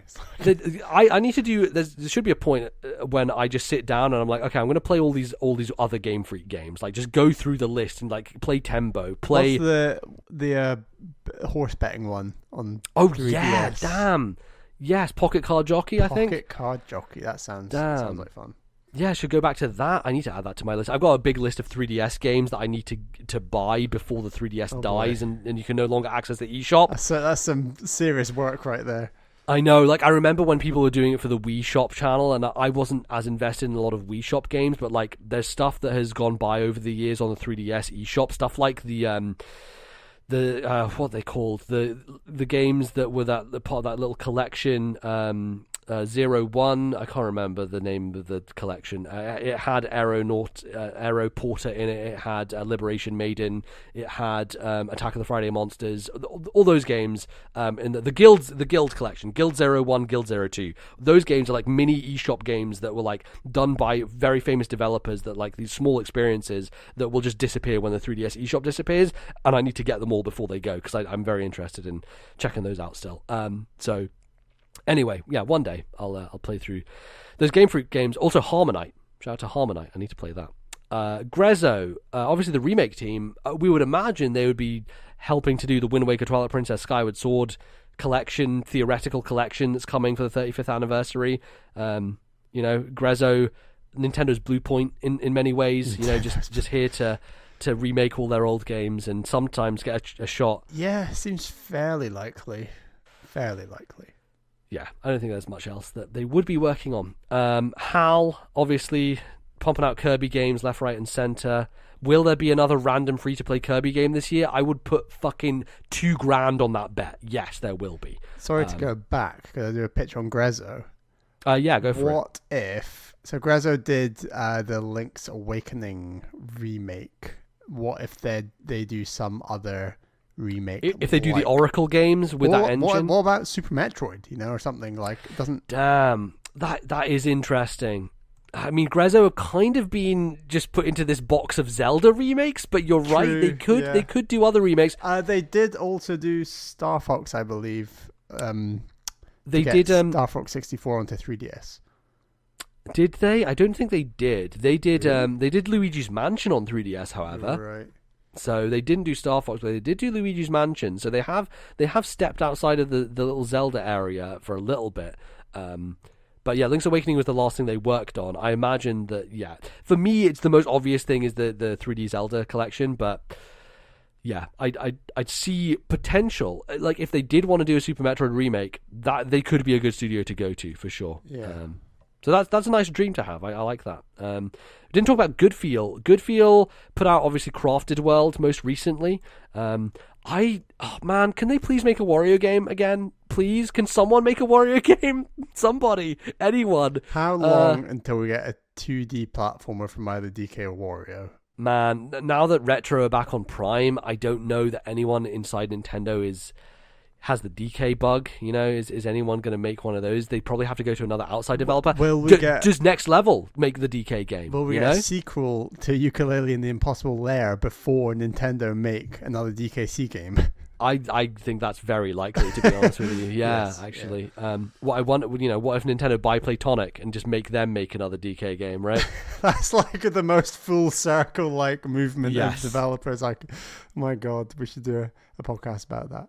Yeah, no, that would be wild. That'd be ridiculous. I feel like Microsoft are the most likely to buy Playtonic, and that would also be weird because then they'd own. It seems kind of horrendous that you like leave a developer that gets bought by Microsoft, and then the new developer you start up gets bought by Microsoft. It's like Giant Bomb leaving CBS, and then CBS buys Giant Bomb. You can't escape. You can't escape. You're just back into the ring. So, yeah, good feel. Look, in all honesty, they're probably making either another Kirby or Yoshi cute game. Yeah. And we're going to be annoyed. They seem to sell okay, those games. They're going to keep trucking along, aren't they? Yeah, I probably should try Crafted World at some point if it goes on a sale or something. But like, looking at that game, it looks like one of the most boring ones of those they've made, by far. So, yeah, it's a bit of a shame. Like, they came so strong out the gate with those types of games. Shake It is still their best game by a country mile.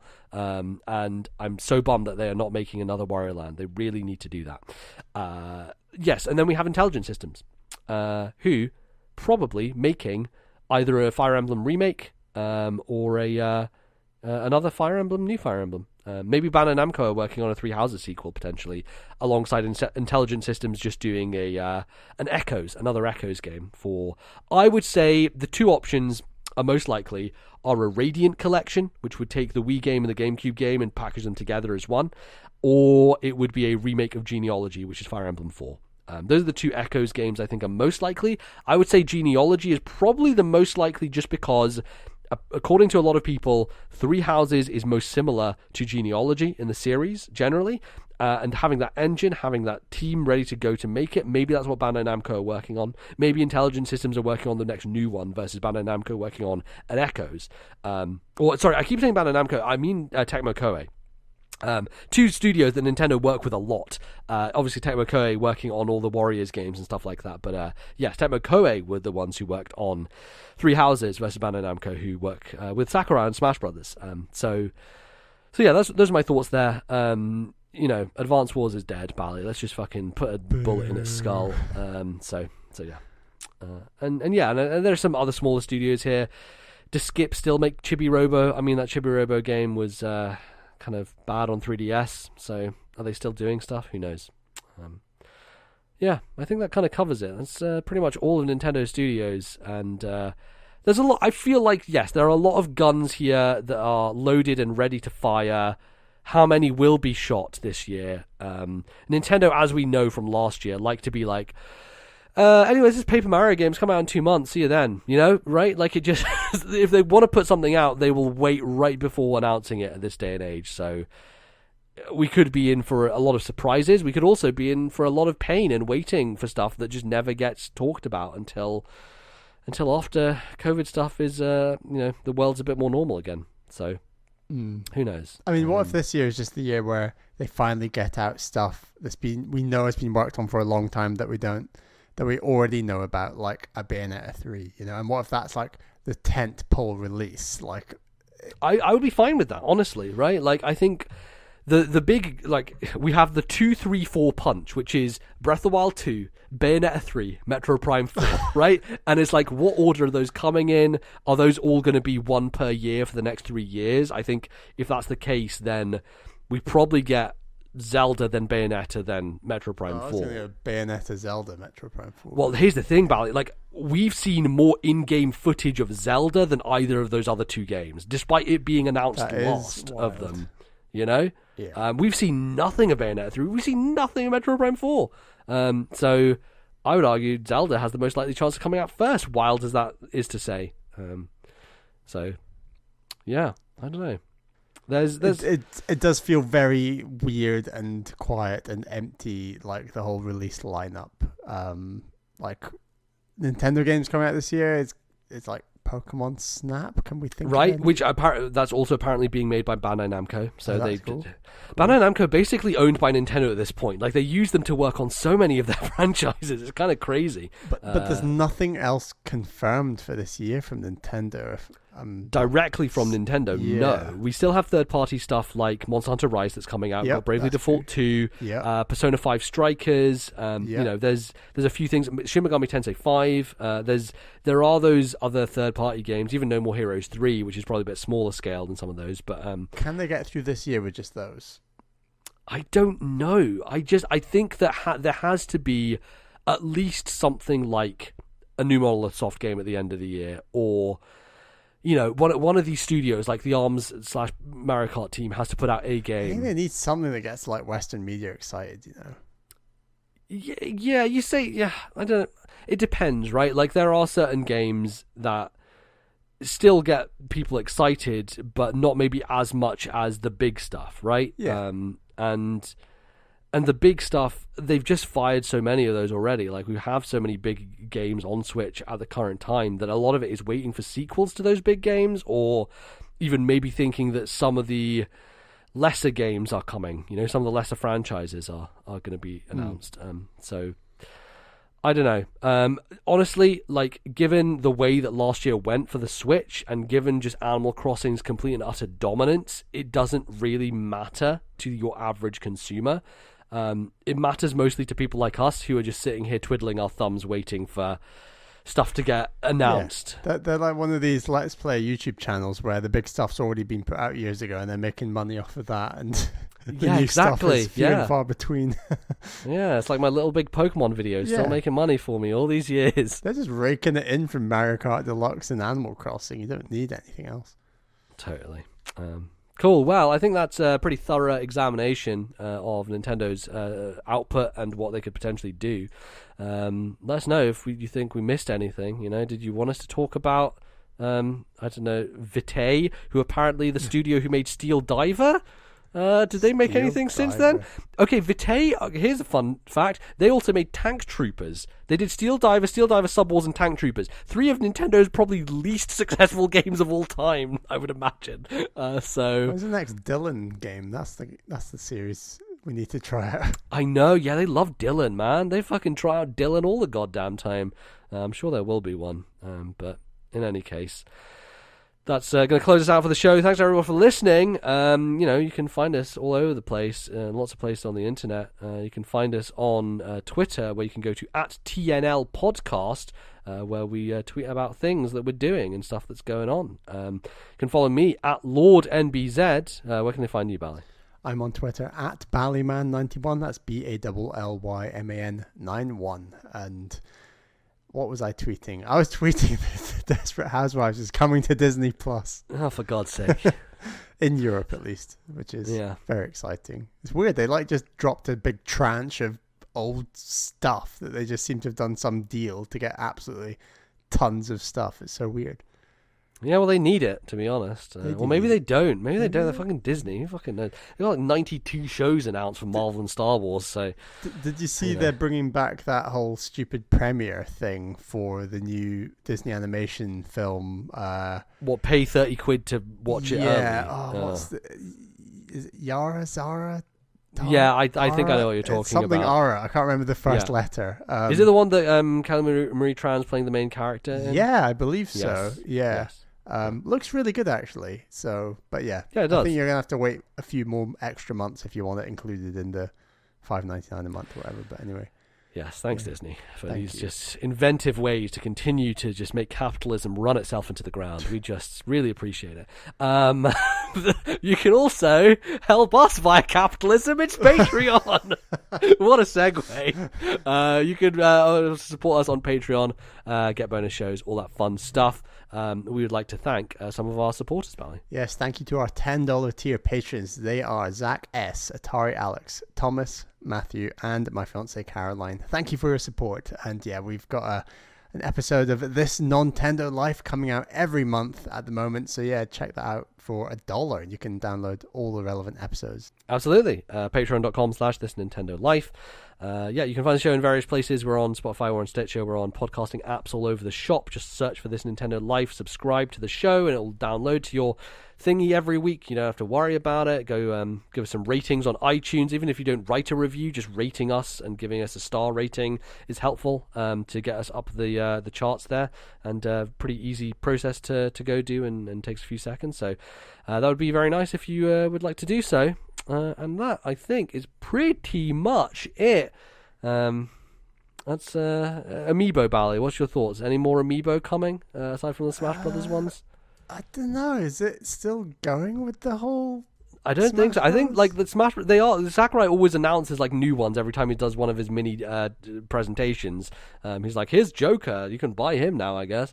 I wonder I wonder if once Smash Brothers DLC is done, then Amiibo is just dead as a concept, which would be sad. But the name I was trying to get was Raya and the Last Dragon. Okay, cool. And that's coming out in like a few months, so it looks cool. Very good.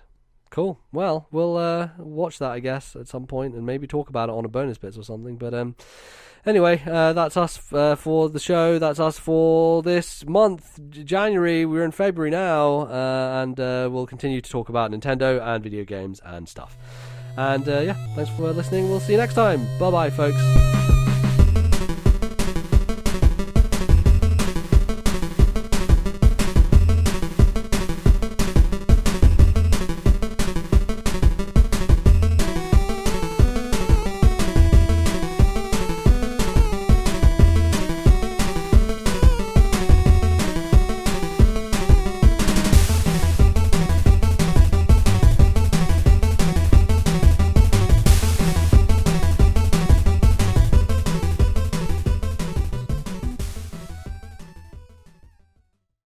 The musical interludes used on today's show were the Stage 1 theme from Cyber Shadow, copyright Yacht Club Games and Mechanical Head Studios 2021, and the title screen theme from Yooka, Laylee and the Impossible Lair, copyright Playtonic 2019.